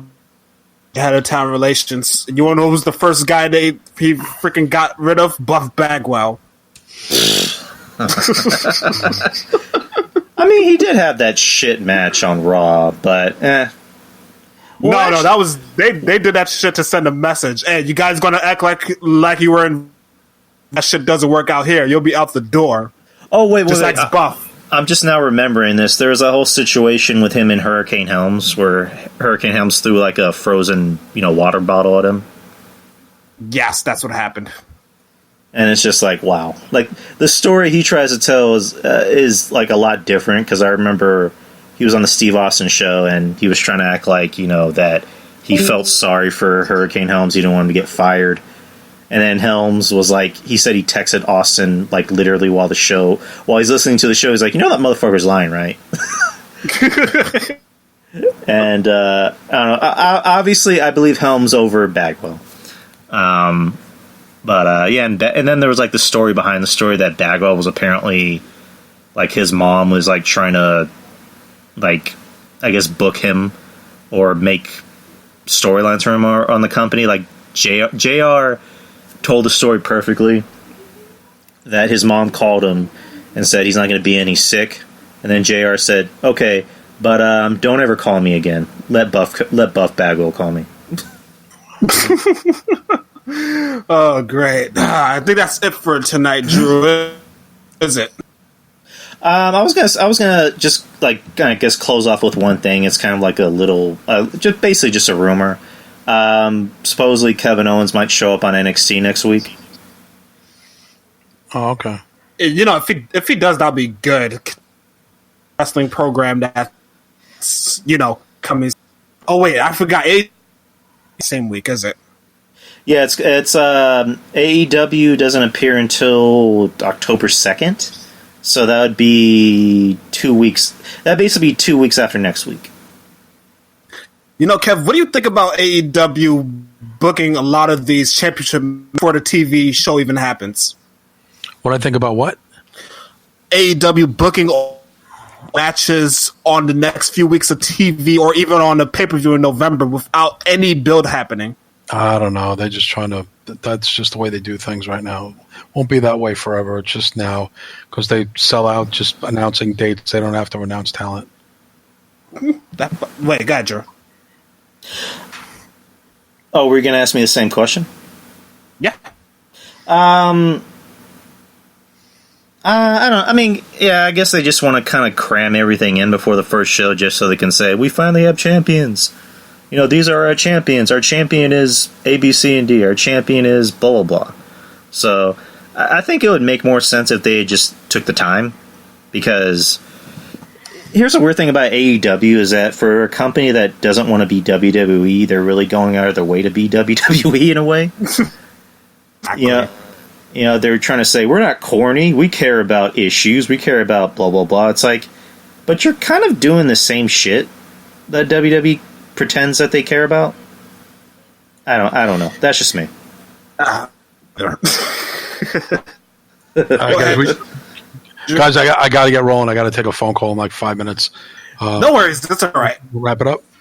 All right, Kev. I appreciate you for being on, dude. Plug your stuff. Yeah. I'm on a show called Anthony DeBlasi and Kevin Castle. What's my show? Am I just not hearing about this? Don Tony, Kevin Castle show. You know it, you hate it. It's on Monday nights. What are we on after Raw? 11 o'clock, right after Raw. And then I do 2 Patreon shows. I'm on tomorrow night with Trez on Dark Chronicles. That's tomorrow night for everyone who's Patreon for DTKC. And then I do Castle Chronicles the following week. And we do DTKC Extra. We just did it last night. It's like a bi-weekly extra show for people on Patreon. And I'm trying to – I got to talk to Mish in the talking stages, try to set up a new show for myself, possibly under the Soup Network, where I do interviews with famous wrestlers. So – Oh, really? Yeah, because I'm very famous myself, and I can not as famous as Julian, who started Comic-Con, but I'm trying to set up kind of like a new show. I wanted to do a show with Draper, but he told me he didn't want to do it because he's too big for me now. He'll be my next target of wrath. No, I'm trying to do like something different, maybe something, like I said, obviously Mish is doing stuff with you guys, maybe doing something, there'll always be Don Tony, Kevin Castle on Mondays. That's never going to stop. That would be stupid to stop that show. It's the flagship show. DT does outside projects. He's doing a new show called Donomite, I think it's called, because he's not doing This Week in Wrestling History anymore. I think he's launching a new show. I think it started today, actually. I don't even know. Did you guys hear about it? Dynamite? Yeah. I actually got the notification. I heard about it. Okay. So he's doing it. So I'm going to probably do a new show myself outside of Patreon, outside of DTKC, talk to Mish about it, maybe like an interview kind of thing. Or maybe even get a new a partner and do just a different conceptual show, because I am a big star and I shouldn't be helped. A big star. Even though I'm not invited to the things that Julian does, but that's okay. Dude, you are invited. Dude, your event is after mine, and it's 10 minutes away. That's right. What people don't realize is that they don't invite me, I'll be even in more demand. Every time they try, Drew, remember something. Every time they try to heal me, I get more and more face followers. Never worry. It's backfired on every guy who's tried to heal me. Every time. I get like 100 more followers the next day. So, no, but in all seriousness, yeah, I want to do something different, something new, just a new side thing. I mean, I don't really have the time, to be honest with you, but I kind of want to do it more for my sanity. And I'll see what could be worked out. I mean, I can, if it didn't work out with, the powers that be in my own sector, I'll go outside the box and maybe talk to some other guys. There's always a possibility of that. I've spoken to, we won't mention their names, but some big podcasters, and they have interest. So I'll see what's up. I'll see. But I'll always be Don Tony, Kevin Castle until that, until we decide not to be. But I'll always do that show. I love the Monday show, and I love doing Dark Chronicles with Trez. I really do. I like busting her balls and everything, but and she likes busting mine. She doesn't have balls, by the way, and I love the Castle Chronicles, but I do want to do some stuff outside the box, and we'll see where it takes me. Even if it starts early next year, it'll be something new. I was I'm sorry, man. No, I was going to say, I like the story Don Tony told yesterday about waiting, him and the other guy waiting in front of the other guy's doorsteps for the freaking money. Shit made me laugh. Yeah, I mean, that's the funny thing is, as much as me and DT butt heads on certain things, we agree on a lot of things, and we kind of, we both agree in a capitalist society. I kind of understand guys' hustles to make money, and you go in with your own, your eyes open or whatever. I don't believe in deceiving people, but I also believe the personal responsibility that if you go in and you know something, you sign up for something. Listen, a quick story. I had to deal with a band today as a mediator between a club and a band that there was just a bad thing going on, but no names mentioned. But the band is on a major show coming up for the club. The band wanted to bow off the show. Club owner asked me to intercede and talk to them because I know them because they were committed, and it's too short notice. He can't get anybody to replace them. Try and work something out with these guys, and I'll take care of you, whatever. That's what I do. So I called them up and I asked them what the problem was, and they told me that we made a commitment, but now we just can't meet the demand of the people we said we were going to bring. And when we told the club owner, he kind of freaked out, and now we're at an impasse. What should we do? So I said to the guys, well, what can you do? In other words, this was a band who promised, like, how it is, Julian, when people, do pre-sale tickets, or you guys Julian probably heard of that too. Yeah. Certain bands, they got on the show and they came to the club. What does it take to get on the show? How do we get? Well, this is what it takes. They signed up for it. Now they're having buyer's remorse and putting the club owner in a precarious situation because you can't replace some shows in 2 weeks. So what I did was I spoke to the band. I saw what they're capable of doing from a financial and physical aspect. What can be done? They told me what could be done. I went back to the club owner. I spoke to him. He was a friend of mine. And he wasn't happy about taking a little bit of loss, but it was better than taking the whole loss. The band's still going to play the show, meet their commitment about 75%. They had to kind of they got a little bit of a financial break because that was the way it had to go. But they still are going to work together, and it worked out. But what I said to the band was, guys, in fairness, I know the club is always the evil club, but you guys kind of really screwed him. He didn't really screw you. And they were like, oh, no, we know that. I was like, so, next time when you dive in and you want to get on a major show like that, don't just say, yeah, we can do it if you know you can't do it. And then have buyer's remorse 2 weeks before the show when they got on the show in fucking May. And they're only telling the dude now, the show's 2 weeks away, that they might not be able to do it. So you got to look at it from there. That's what I mean. There's different. No one's the bad guy here. If there's deception on purpose, that's different. But a deal like that, I could see where the club owner was freaking out. And normally the club owner would be the bad guy. In this, it was the band that made a mistake getting in over their head. But I worked it out with them. You know what I mean? It was like I'm like the guy who came in and cleaned up the murder scene in Pulp Fiction, Harvey Keitel. So that's so I mean, but again, and that's what I try to say is that Conrad, and listen, Phil Ray is a good friend of mine. I really want to speak to Phil from Turnbuckle Throwbacks. Phil's a personal friend of mine. Yeah, he has a great show. I've listened to him in real life, and I have yet to talk to Phil about his Conrad experience, but I saw the fuck Conrad hashtag, so I can imagine that it wasn't too good. So, but I want to hear from him, who actually went to Chicago, set up a table, paid $1,000 or whatever, what he got for that and what was his experience like. I haven't talked to him yet, so I wanted to kind of get that perspective. I always support Mission Joe and my brother and everything they do, but again, just like I kind of saw the Cornette thing and I had to speak on the truth of the matter, I think, in fairness, I think me and DT kind of have that in common, where we really want to analyze something before we take a side fully, not because we're fence jumping or we're trying to be Switzerland and be neutral, but because you have to really hear everybody out before you make a decision. If someone tells me Drew Yari just stole $10 from me, oh, okay, I'll take you. I'm just saying, Drew, you wouldn't steal $10, but I'm not going to. I'm going to say I absolutely, well, you I might. absolutely would, but go ahead. All right. But even if you did, Okay. maybe that guy owed you $10. So again, if someone telling me something, listen, oh, you're my boy. Okay, I got to believe you. Yes and no. You also have to be fair, because then I get a reputation, or anybody gets a reputation, that you're not level-headed or willing to listen to both sides and play, make a fair analysis. I think you do not even your boys any good if you just fanboy right off the bat without thinking about the situation. Now, and I told Joey Numbers this after I heard, because I think this is an important thing to say, because I wrote Joey personally on the side about this, and Joey will tell you that I did. Just Joey, not Mish. Me and Mish have a personal friendship. I'm not as close with Joe as I am with Mish, and that's for no reason other than we just have two different lives. There's nothing, we like each other. It's not like we don't, but I know Mish a lot better.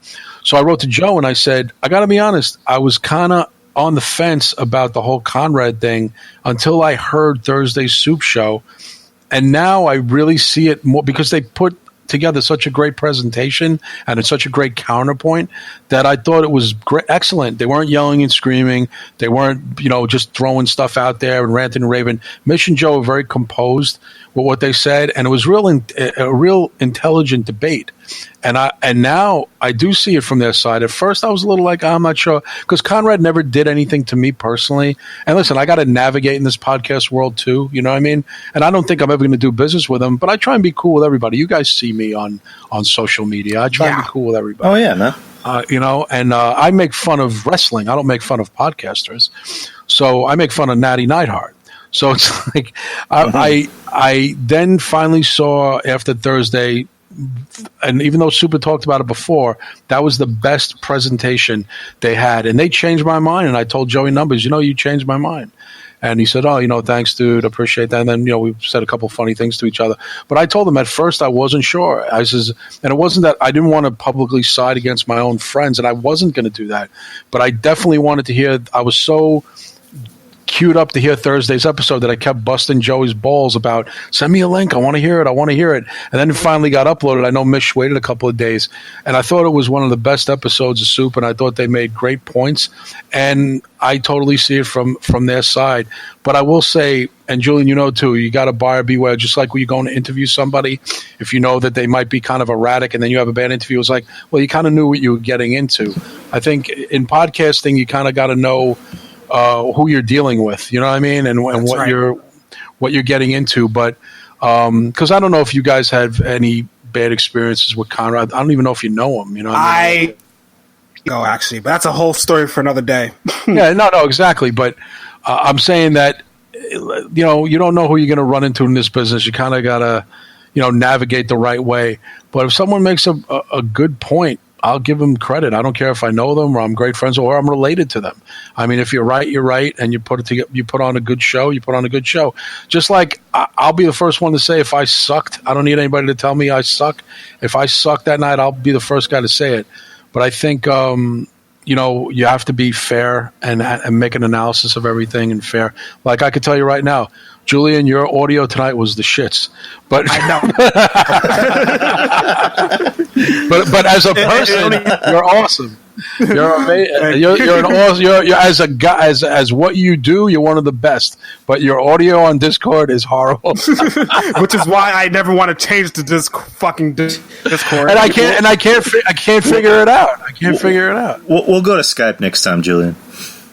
Yes, we will. Let me ask you something. Are you guys? So I'm clear on what the deal is. You guys are under the Soup flag now, right? This is Mish putting out the shows. Like, what is the? Yeah, I'm under it. Yes, sir. You are too, right? True. Yes, sir. Okay, yeah. So, all right. That's what I'm saying. So maybe Mish can help with the audio or something like that, or guide you guys on that, or because Lord knows I had my Trez had problems too. I just need better equipment. Oh, is that what it is? Yeah, maybe it's the equipment. So, well, I mean, I didn't think about that. Personally, the equipment. Well, Drew, what do you do it from? You do it from a laptop? Yeah, I'm currently on my laptop and I'm recording on the Spreaker app. But like I said, Seth says Julian sounds like a connection problem. That's the problem. The problem is that. But Drew, what's your problem? Well, no, I'm saying I see all the freaking bars. Personally, for me, I need new equipment. Okay. Well, that's got to be it then. You want to know what my equipment is? I have a 4-channel mixer here, along with my XLR mic, and that's the adapter to my Mac. Mm-hmm. It's almost the same setup Mish has it. Although I had to audition while I'm doing it on Skype. Well, Skype, you guys, both your shows, I remember I've gone on in the past, I didn't have this kind of audio situation. You guys were on Skype. I think it went pretty good. Yeah. Yes. Skype was no problem. Kev, I even had you on one episode when we reviewed Raw 20. That's right. Yeah, I remember that. That was like a year ago, right? Yeah, it was. And that was the funniest I've ever seen in my life. That was a good show. I mean, yeah, it's too bad my brother doesn't want to do a show with me. It would have been fun. He's big timing you. He's big time. I'm a Rolling Stone ranked fucking podcaster, and he's too big for me. You gotta use the Randy Orton language. Are you big leaguing him? I don't know. If I ever really turn heel, a lot of people are in trouble. Oh shit! Imagine I turn like heel legitimately. Holy shit! Imagine that. But to be honest with you, it sounds exhausting, so I'll probably stay a babyface. You'd be a bigger heel than most of the heels in WWE. I probably would be, but it just sounds tiring to me. I'd rather just be a babyface. I'll let Trez be the heel. Yeah, that works. I think you're probably tearing his side with Bully Ray. By the way, Julian, I was trying to figure out a way to go to your thing on that Friday, the 4th, but the guy, my door guy, and the guy who's in the band that's headlining that night, James, the guy that I manage the band, they're not going to be ready to roll out till well after that, till like after 7, so we'll end up missing the whole thing because we have to get to Lucky 13 by about like 7:45 that night, so we're not going to make it. But how far is that bar from where Lucky 13 is that you guys are going to be at? 10 minutes away if you take the train. Oh yeah, no, I don't take trains anymore. But that's I have a driver. I'm like Ted DiBiase. Driving is about 7 to 8 minutes away. Yeah, no, we're not going to. By the time we roll out there, and we got to set up for Ryder's last headlining show of the year, so it's kind of a big deal. I manage them too. So yeah, it's a whole big undertaking. My brother actually is going to come to Lucky 13 after your show. I mean, if you guys can come and stop by and say hello, that would be great. I mean, but I know that SmackDown is on that night, so I'm thinking that Jason and JD have to jet back to catch SmackDown. Give a shit about SmackDown. I'm covering New York Comic Con that week. Oh yeah, but Comic Con ends at what time on those nights though? Let's see, Thursday, Friday, and Saturdays around 8 o'clock. Sunday on 7 or 8. Yeah, the show that I'm working that night doesn't start till 9 and runs till 1. And then Saturday I'm working the Warbringer Enforcer show in Queens. Big. You guys, don't know if you guys are familiar with Warbringer. They're a pretty big metal band. Yeah, they are big. So I'm working that. They're in town that weekend. So they're going to be in Brooklyn on the 4th, in Kingsland, and then at Black 151 on Saturday in Queens. So that's just a big weekend in general. Yeah, so I mean, I'm just joking around with Julian. I couldn't have gone anyway. But I'm glad that my brother is covering Comic-Con. That should be pretty interesting. You want to know why we decided application? No, I don't know why. When I sent in the panel application for Comic-Con for all of us to do our panel over there months ago, they came back and asked me if we could do Sunday at 8. Oh, really? Picture that shit. Sunday at 8 o'clock with only a half hour. Not flying, not flying for. Yeah, that's what we all said, along with my co-host as well. Oh my god! What's by the way, Julian? What's your co-host name on your wrestling court? Robert, but it's Robert. He's very good. He's very underrated. He's very good. I heard your show last week. I listened to your show. Oh, thank you. Yeah. You know what? He's really good.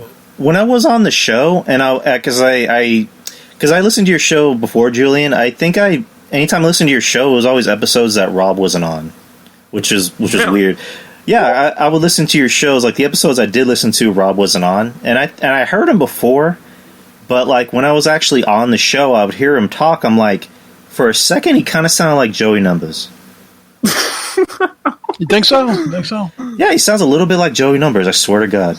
He's more of Joey's more of a Boston. You could tell Joey's a New England guy, and Rob is more of a New York guy. But no, I thought last week's show that Mish had posted up, I listened to it. It was you guys reviewing the AEW pay-per-view. Yes, it was. And I thought it was really good. Both of you guys did a good job, and Rob was really good. I just said to myself, and listen, I know who Rob Ace is, but I don't interact with him hardly at all, but I know who he is. But I really got a chance to listen to the show. I was at my desk. I listened to the whole show.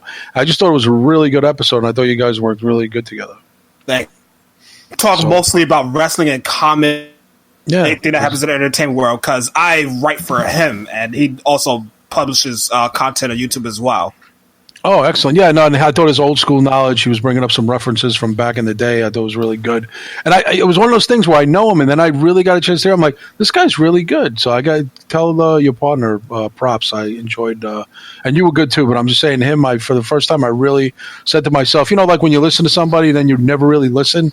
I do that with my brother too. Sometimes I get used to my brother, but then I'll really hear what he's saying. I'm like, wow, that was a really good point he made. You know what I mean?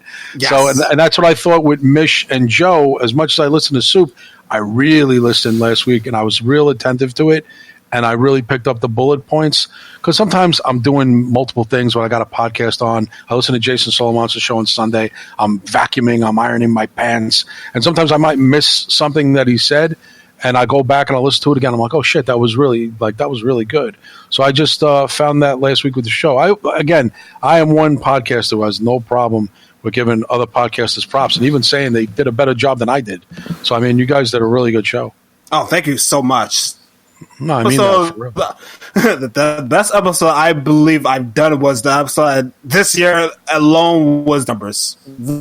Absolutely. It was the same day as the AEW.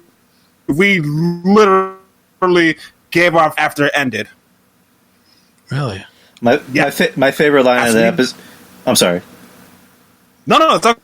I was going to say my favorite line of that episode is when Joey was talking about Joey Janela getting signed, and there was one line that like cracked me up where he goes, "This just in, Joey Janela gets to eat again." Oh God, Jesus Christ, that's funny. That's funny. It just made me laugh. That's excellent. Pure fucking comedy that episode, but the Royal Rumble 2015 review. I had about 8 people on that show. That's great. No, I mean, again, that's why podcasting is not only dead. I think it's going to get even better. That was the other thing I agree with the guys about. Is podcasting is far from dead, and there was no golden era of podcasting. That's a ridiculous statement. But he found out he couldn't. That's the thing.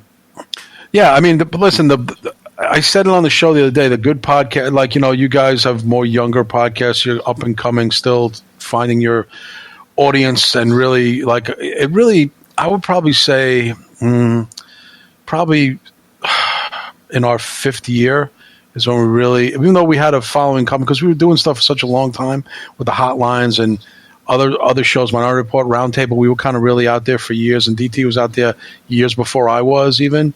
So, I mean, we had kind of a one-up on people in a little bit of a way. And so when we first started podcasting, it was us and Jason Solomon stuff. And I think Mish came shortly thereafter. But again, it took such a long process to be known. So I don't really know what it takes. I think it just takes finding your audience and getting word of mouth, and that's so important. You know what I mean? And how many people are willing to listen to all these multiple podcasts? Listen, I was a guy who didn't listen to anything other than Wrestling Soup because Mish was my friend and he was involved in our show. Now I listen to everybody. I must listen to 20 podcasts a week, literally, on wrestling. Dude, I also say this. I've said it doing ago. I don't give a shit. Get about 20 or 30 people to listen. As long as they freaking listen, you gain that audience. That's all that. Yeah. That's really what it is. I mean, look, because people, I noticed the go-to thing even on Twitter when people they see you're a podcaster, and they do this to like the smaller podcasters. Oh, if you're so known, how come you only have 200 followers or whatever? And I'm like, do you know what it even takes to even get 200 people to listen to a show? Yeah. I mean, it takes a lot. I mean, me and DT have been part of stuff that thousands of people tuned in and stuff that like 300 people tuned in or 30 people back in the early days tuned in for Minority Roundtable. So, I mean, it's a building process. And again, man, it takes fucking work, and there's no formula for success. You can have the golden voice and you could have a voice for it. You have to be entertaining, and the good ones will last and the other ones will fade away. But if you're happy with a small audience and content, you got a nice little base, there's nothing wrong with that, because none of you guys are doing this as your full-time job. I don't do this I would love to, but there's no way. I mean, I've had these discussions with Mish. We would have had to make moves to Sirius. That would have been a full-time job. This could never be. The money is not there for guys like us. I admire guys like JD. JD actually says he does not do anything else but this, and he maintains a living and rents a house and stuff like that. God bless him. I don't know how he does it. He's one of the few. Him and Conrad are probably the only guys I know who make a living off of podcasting. And they must have the secrets buried in a. I know how Conrad does it. He's a high roller. How JD does it, I maybe pick his brain one day. Even Jason Solomonster, successful he is, he has a full-time job. You know what I mean? Yes. So if you want to do this for a hobby, make a couple of bucks and just enjoy being a voice, then you could do it forever. Yeah. If anyone make money in podcasting, guess what? In your first few years, you won't. And that's a freaking fact. You got to get listeners, but you got to have the passion for it. You can't sell it because you have to do it, but you have to want to do it. Yeah, like I do this because I love it. You know, when I first started my show, I was nervous as fuck because I had no idea what the hell to say. And at the time, or I mean, I still do, but like, you know, I have Mish on my personal Facebook, and I just remember literally asking him, I'm thinking about starting a podcast. What should I do? And you know, Mish, can't say it enough. Mish is a genuine guy. He's a genuine dude. Oh yeah, I love him. Yeah. And I know Kev is going to say I'm being biased, but I'm biased. You know, I love Mish. I love Kev. I love all my podcasting brethren. Even Draper. To a degree, I'm playing. I love Draper, and Draper knows I love him. Okay. I mean, because next week is going to be my 100th episode.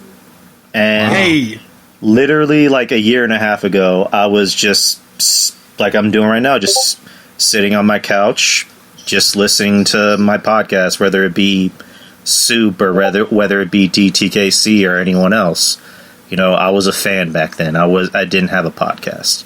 You know, now I have a podcast and I'm still a fan. You know, I'm still picking everyone's brain. I'm still asking for advice. I'm still asking for, you know, hey, you know, how can I make this show better? How can I fix this audio? What can I do to make, you know, my 100th episode memorable? You know, I still ask for advice. You know, I'm 30 years old and I'll still ask for advice anywhere I go. I'm 51 years old. I still ask for advice. I mean, and there's no shame in asking for advice. You know, if you need help on something, it's good to ask for advice. So I'm appreciative of any little success I can get. I'm appreciative for it. I'm appreciative for anyone who listens to the show. Like Julian just said, it doesn't matter if you have 300 listeners or even 30. You know, you still have listeners. I'm appreciative that, you know, I have Kevin Castle on the show. You know, big star. You know, I had to pay my mortgage. I had to take out a second mortgage on the house just to get Kevin on the show. I'm playing. You know, I'm glad I can call someone like Kevin a friend. You know, I consider Kevin a friend. I consider Julian a friend. You know, these are big stars in the podcasting industry, and it's just, you know, it's one of those things where you, and I hate to sound corny, it's one of those things where you kind of have to just, you know, sit back and go, you know, I made it. You know, I have people like these as friends. You know, it's one of those things where you kind of get a little overwhelmed at times because you're not too sure how to handle this kind of success. You know what I mean? Yes. Yeah, no, I agree with you. The same thing. I mean, listen, Julian started Comic-Con. It has to be very to go to Comic-Con and have people come up to you and go, "You started this." So I mean, that's just amazing to me. He just has Robert Downey Jr. showing up, just like bowing at his feet. Thank you. But Julian, actually, who started Comic-Con? Comic-Con started way back in 1979 in California. Really? By Comic-Con International. Well, I thought there was a guy named Comic Con. No, man. No, I thought there was a guy like Bruce Comic Con, something. His name. I didn't know it was the 70s. I thought Comic Con was an '80s thing. 70s. Yeah, started in the 70s, right around the time when the first Star Wars came out. And when it first started out, is that true? It was like maybe a couple of hundred people, right? Yes, it was not a couple of hundred or 50 people, only in one floor. Wow. Look what it's grown to today. I mean, what's the most ever attended at a Comic-Con, Julian? You thought like 20,000 people? No, about 130,000 in Tokyo. Wow, holy shit. In Tokyo. But in about almost 200 back in 2015. Is there a corporation that owns the rights to Comic-Con? Yes, the one that's in San Diego and Anaheim, that's owned by Comic-Con International. The ones New York Comic Con or C2E2, or the one in Washington, that's Emerald City, that's owned by Repop. Wow, that's amazing. I mean, that's who would ever think, things like that would be so huge. I mean, it's a monster, and that's what's great is it incorporates wrestling and movies, and it's not remotely just about comic books. It's about a lot of forms of entertainment, which is great. Yeah, that's how it is now. But back then, it was mostly comics and some wars or the other things as well. When did they start allowing like wrestlers into this thing? Like 10 years ago? The 90s. 90s? Oh, okay. Interesting. Exactly. Who's going to be? Is anybody famous going to be at the New York Comic Con from the wrestling aspect in October? The wrestling aspect, not yet. Really? Oh, they haven't announced anybody? Not yet. Let me pull up the guests. I'm just curious. I figured you would have heard about that by now. It's 3 weeks to go. They're still announcing guests as we speak. Their biggest one this year is Tom Hiddleston. Oh, okay. Oh yeah, Loki. Yeah, fucking Loki. Is he? That's the biggest name. I would have thought they had somebody bigger than him. Let me tell you this: Robert Downey Jr. has never went to Comic-Con to meet fans before. Never. You want to know why? Why? His asking price is too high. Shit. He wants $1.5 million to be booked. Oh my gosh, Jesus. Yes, it's that legit, man. 20 years ago, Mel Gibson booked him for Scale. Jesus. do you guys want me to tell you the guests for Big Texas Comic Con? Yeah, I'm curious. Anybody wrestling? Actually, yeah. I'm just pulling in Mick Foley. Same old. Kevin Nash. Yay. As far as like celebrity guests, Ron Perlman, Opie from Sons of Anarchy, Tig from Sons of Anarchy. Okay, that's cool. By the way, the guy who plays as Opie, he's also in The Walking Dead, the villain. Yeah, he's Beta. Okay, there you go. Dwight from Fear the Walking Dead and Walking Dead. Okay. Kim Rhodes. I don't know if you know. I interviewed him a few months ago, by the way. Kim Rhodes? Yeah, she was on Supernatural, and she was also on Sweet Life on Zack and Cody show. Oh yeah, my favorite. Urkel. Oh, Alana Masterson. Oh, she's awesome. And then some characters from The Office. The guy who played Kevin and Phyllis, and then Sid Haig is going to be there, hopefully. No, I really wanted to go. I mean, I know it's not Comic-Con, but I know Dells. I don't know if Dells is still here, but he was talking about the wrestling convention in North Carolina in November. I think it's WrestleCom or Cast, or what the fuck is that called? I think it's WrestleCade. WrestleCade, yeah. I think Al Perez is going to be there too. So one day I will meet Al Perez. I don't know when. Over at I think it's either Legends of the Ring or The big. Yeah, Dell's goes every year. I mean, it just from a financial aspect and just a getaway aspect, I'm just not in a position to go to these places right now because fall is the biggest season for club season. September through December is big because January and February are dead as shit, so everybody's got to make their money from September to December to survive. It's like a bear. Like you got to load up on everything until December, then you hibernate till March 1st because January and February are just dismal for the club business. You never know how the weather's going to be, and they're predicting a brutal winter in the Northeast. So, hey, in San Antonio, what's as cold as it gets in San Antonio? Here's the thing about San Antonio is like it has very bipolar weather. Yeah, that's what I heard. And because I remember Matt Hardy of all people described San Antonio weather as probably like the best way he could, which is in the winters it gets very, very cold, and in summer it gets really, really hot. But it doesn't snow. It doesn't snow by you, does it? It actually snowed 2 years ago. Okay, but that's very rare, right? Oh, like very, very rare. Because I think like the first time it ever snowed here was in like the 80s. Because I remember my mom actually has like a Polaroid picture of like when it actually snowed here. That's so crazy. Like, isn't that weird, Julian? Hearing that as a New York guy, like snow is like a Bigfoot sighting. Like it's like you can't even believe it. It is. In fact, I actually want less snow, to be honest. Oh, so do I. I mean, it kills the business that I'm in. I mean, it really hurts us. So I'm always a weather watcher from January through March, sometimes even beyond that, because usually it's almost like clockwork. After that holidays hit, that's when the shitty weather starts coming into New York. But sometimes it could creep in December. You never really know. Let me also tell you about Vegas, since we went there last month. Just about the weather, because I already told the whole story about Vegas. We read it was going to be about 102 to 107. We thought, oh shit. No. At first we thought, oh shit, it's going to be hot. It's going to be crazy. The minute we landed off the plane, it felt like 75 degrees. Why? Because there's no humidity over there. Oh, that's why. No humidity. We was like, I am glad for this, even though it reads 108. Yeah, it always when I hear that it's a dry heat thing, I'm like, what the fuck does that even mean?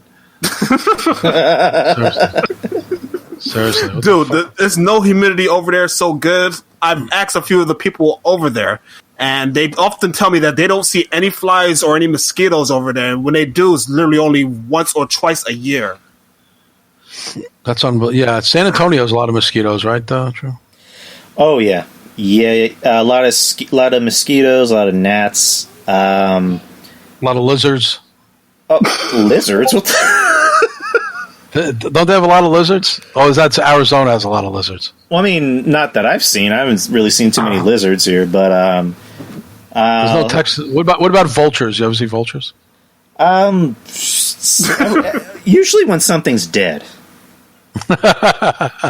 Not even to like be a Debbie Downer, but like there was actually a vulture in our front yard about maybe 2 months ago, and it was actually one of our cats. Oh no! Because I literally just looked out to the peephole because I was going to feed everybody, and I just saw a big vulture. I'm like, what the fuck? And I see like a black spot. And I'm thinking, oh shit. And then I go out there, and I'm just like, I was glad it was me that caught it before my girlfriend came out, because I'm pretty sure if she came out, she would have just flipped shit. Yeah, that's fucking hard. I mean, vultures don't attack people, but they're pretty fucking harsh looking. You know what I mean? Oh yeah. Real quick before we go, Kev, have you ever seen the James Bond film Live and Let Die? Of course, yeah, many times back in the day. It's also here's something I found out recently when I was doing research for our paper. There was the crocodiles coming up on that small island, and he had to walk across the other crocodiles. Yeah, he had to jump on the heads. Yeah, yeah. Apparently, after the movie was finished, after they finished recording there, they crocodiles to one of the farm owners. And years later, it passed away, and the skeleton is hung up somewhere in that island where tourists can see and take pictures of it. Wow, really? Yes. That's fucking cool, man. I didn't even. Yeah, that's a classic scene. If you go to YouTube, Live and Let Die crocodile scene, you'll see him basically almost like Pitfall Harry from Atari. If you ever played that game, Yeah, I've played it. yes. I mean, that's you just remind me. Actually, now you tell me that, I want to go Google. I want to go pull it up on YouTube and watch it. So yeah, I haven't seen Live and Let Die. My father was a big James Bond guy back in the day. He used to take me and Draper to see Moonraker and For Your Eyes Only and Octopussy and all that fucking.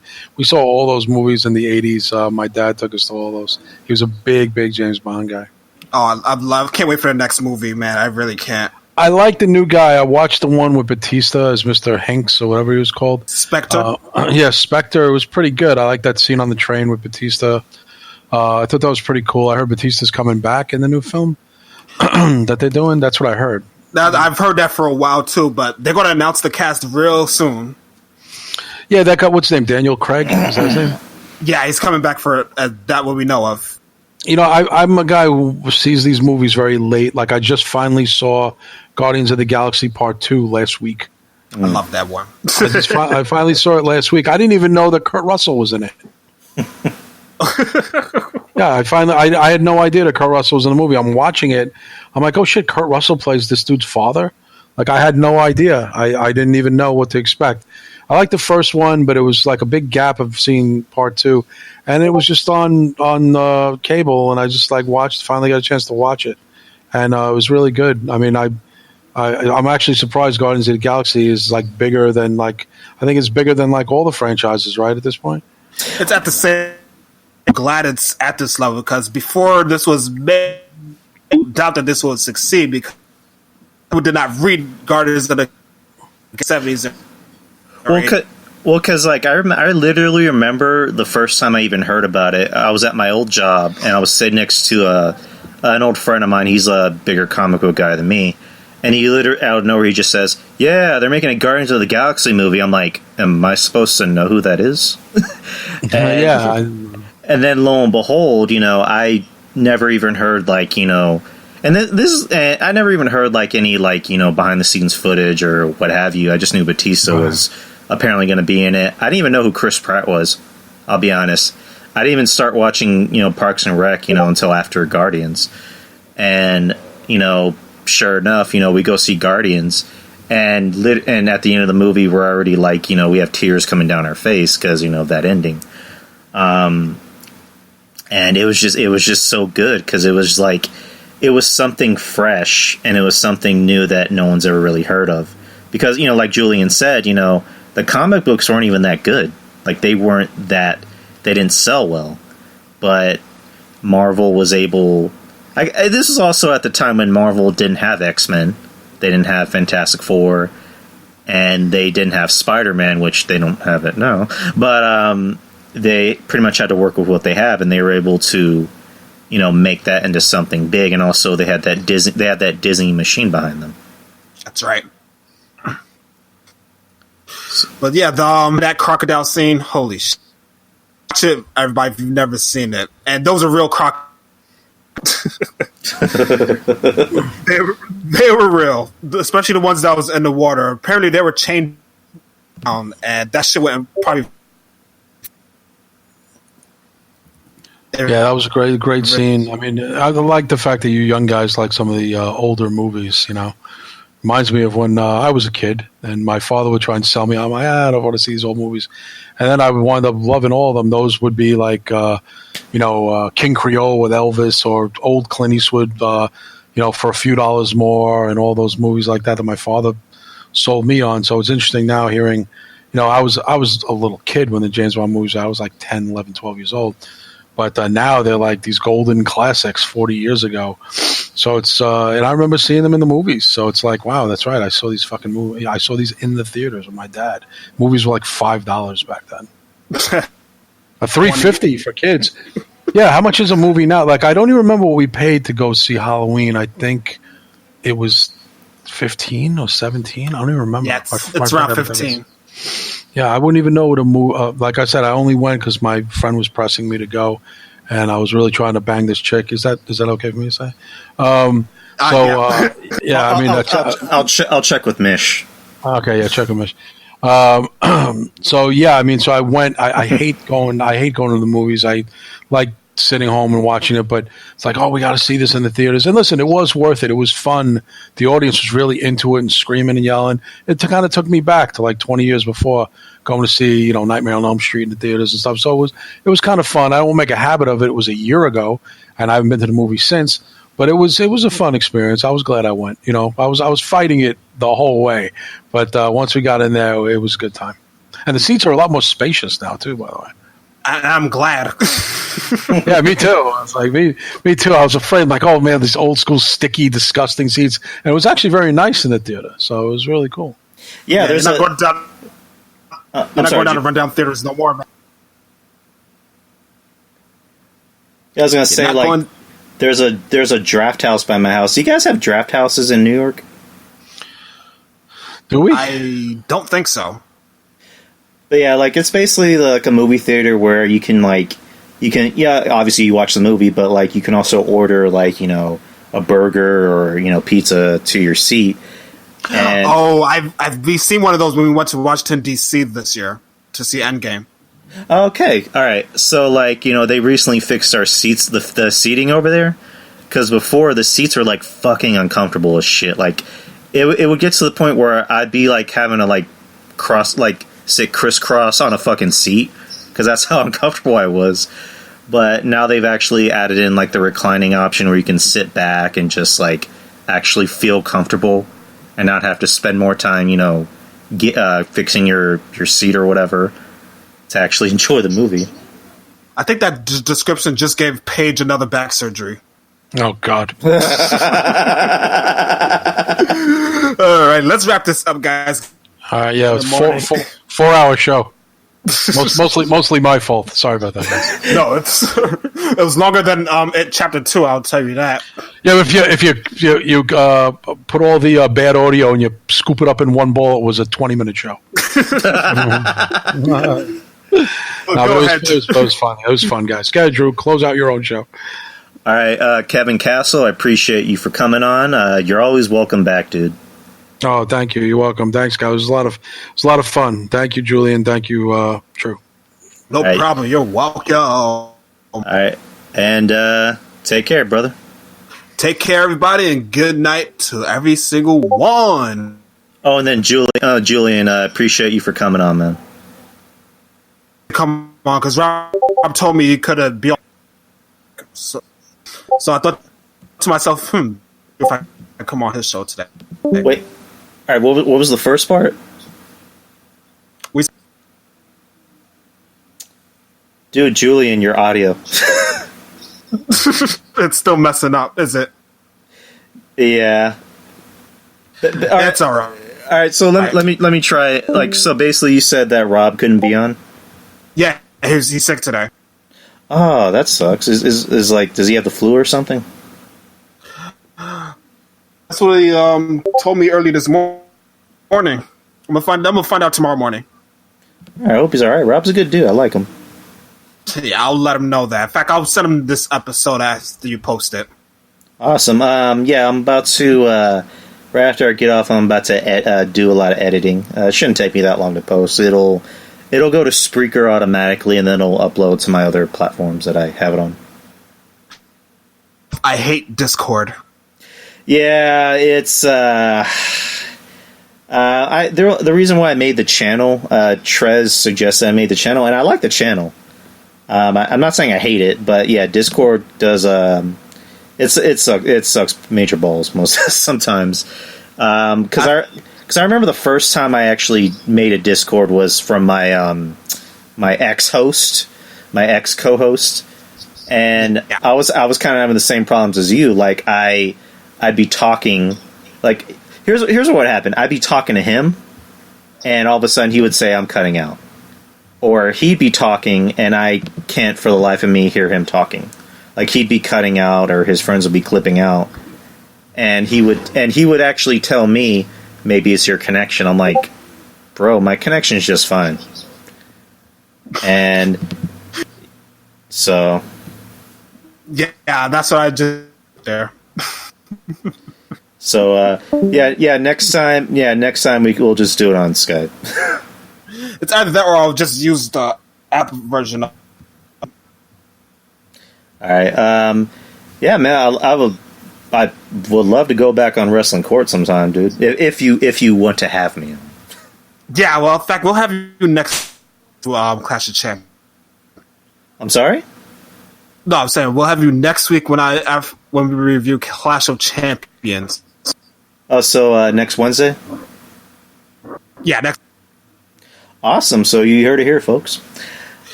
Next Wednesday, get the heck up out of here. What to do tomorrow? Yeah, tomorrow. Tomorrow I'm working. Yeah, next week is my last week at my current job because I'm going to start my new job the week after next week. Oh, that's that. Yeah, it's I got a city job, or a county job. You know, however you look at it. County? Yeah, at the sheriff's office. Not as a sheriff, but just basically like a I guess like a back room, like a paperwork type of job. Okay, I was about to say, if you're arresting people, just make sure one of them comes back alive. I'll keep that in mind. All right, good night to you, Drew. I gotta get up out. All right, Julian, take care, brother. Thanks, you too, and thanks for having me. Absolutely, man. Thank you for coming on. No problem. Good night, people. All right, guys. All right, so as far as like social media goes, you know where to find me: Twitter, Drew Yari Show, Instagram, Drew Yari Show, Facebook page, Drew Yari Show. Next week is episode 100. What will happen? You'll have to find out. I have a guest on. I need to like clear it with a said guest before I can make it official. Here's what I'll do. I want you guys to either DM me on here for anyone who actually is on my friends list. Email me. Thanks, Sasha Baron. Email me on here, or message me on here, or PM me on Twitter, and just tell me what you want me to talk about for next week's show. I'm gonna have an interesting idea because I've always wanted to do this. I want to add a Q&A for next week's episode. So, and I always invite the notion of, ask me anything that's on your mind, whether it be about wrestling or comic books or movies or television or anything, like literally anything. Nothing is off limits. So I always invite that. So like, PM me to Twitter, or at me on Twitter, or on here, and or actually on the side channel for this Discord where it says questions for the show. Always leave questions. I always invite questions. So ask me anything. I want to see that inbox full of questions for next week's show. But next week's show I am trying to get a guest on. So, but I gotta clear it with this guest just so I can make sure I can get him on. But next week, episode 100, and this is all for you guys. I'm only at 100 because of you guys. You guys are the reason why I do this. As long as, again, like we were mentioning earlier, it doesn't matter if I have 20 listeners or 200 listeners. I just care that I have listeners. I appreciate the kind remarks that I get from you guys. I don't know. I don't take compliments that well. That's the thing. I'm not used to compliments, but when I get them, it's awesome. So I appreciate you guys. Again, episode 100 is next week. It's going to be on this channel. It's also going to be live on Spreaker if you don't have Discord. So, shout outs again to DTKC, Kevin Castle, my boy. Make sure to go to their Patreon. Where you can get shit like Castle Chronicles or Dark Chronicles with Kevin and our good friend Trez. I want to get Trez on for next week as well. They got the Texas Podcast Massacre, who I've been on that show twice. It's a podcast about horror movies. They'll cover, past and present horror movies. They'll even cover like the kind of corny B movies, and they always make it fun. I'm trying to get back on that show for a third time. We're talking about it. Julian from the Wrestling Court, he was just on, and you heard it here. I'll be back on next week for their show. We'll review Night of Champions. Unfortunately, I won't catch it when it's live because they have me working. The thing is, I was actually trying to ask for that day off, but then I thought, you know what? They always have me opening, so I'll just leave it. I'm not even going to ask for it off. I look at my schedule, I'm fucking closing. So I'll catch it later on when I get home, or I'll just maybe catch it the next day. But yeah, so next week I'm going to be on Wrestling Court with Julian and hopefully Rob. Hopefully Rob is feeling better. And then Architect Podcast with my good friend, with Derek and Irvin. Peter Position with Peter. His podcast is actually coming back. They went on hiatus recently. He doesn't really talk about what I talk about. He's not a big movie guy or a big comic book guy. He likes wrestling, so he's more of a political guy. So if you're into politics, listen to his show. Look for his show on Spotify. That's where I have him. And then Fosscount Radio with Angie Carlick, another good friend of the show. Listen to the show. That dude knows his shit. I'm just gonna put it to you that way. He knows his shit. Us Andrews gotta stick together. And yeah, that's about it. If I forget any names, I'm sorry. I'm really tired, and I'm hungry, and I need to edit this show. So, anyways, guys, appreciate you all. Appreciate anyone who listens to the show. Again, episode 100, same time, same place, and that's about it.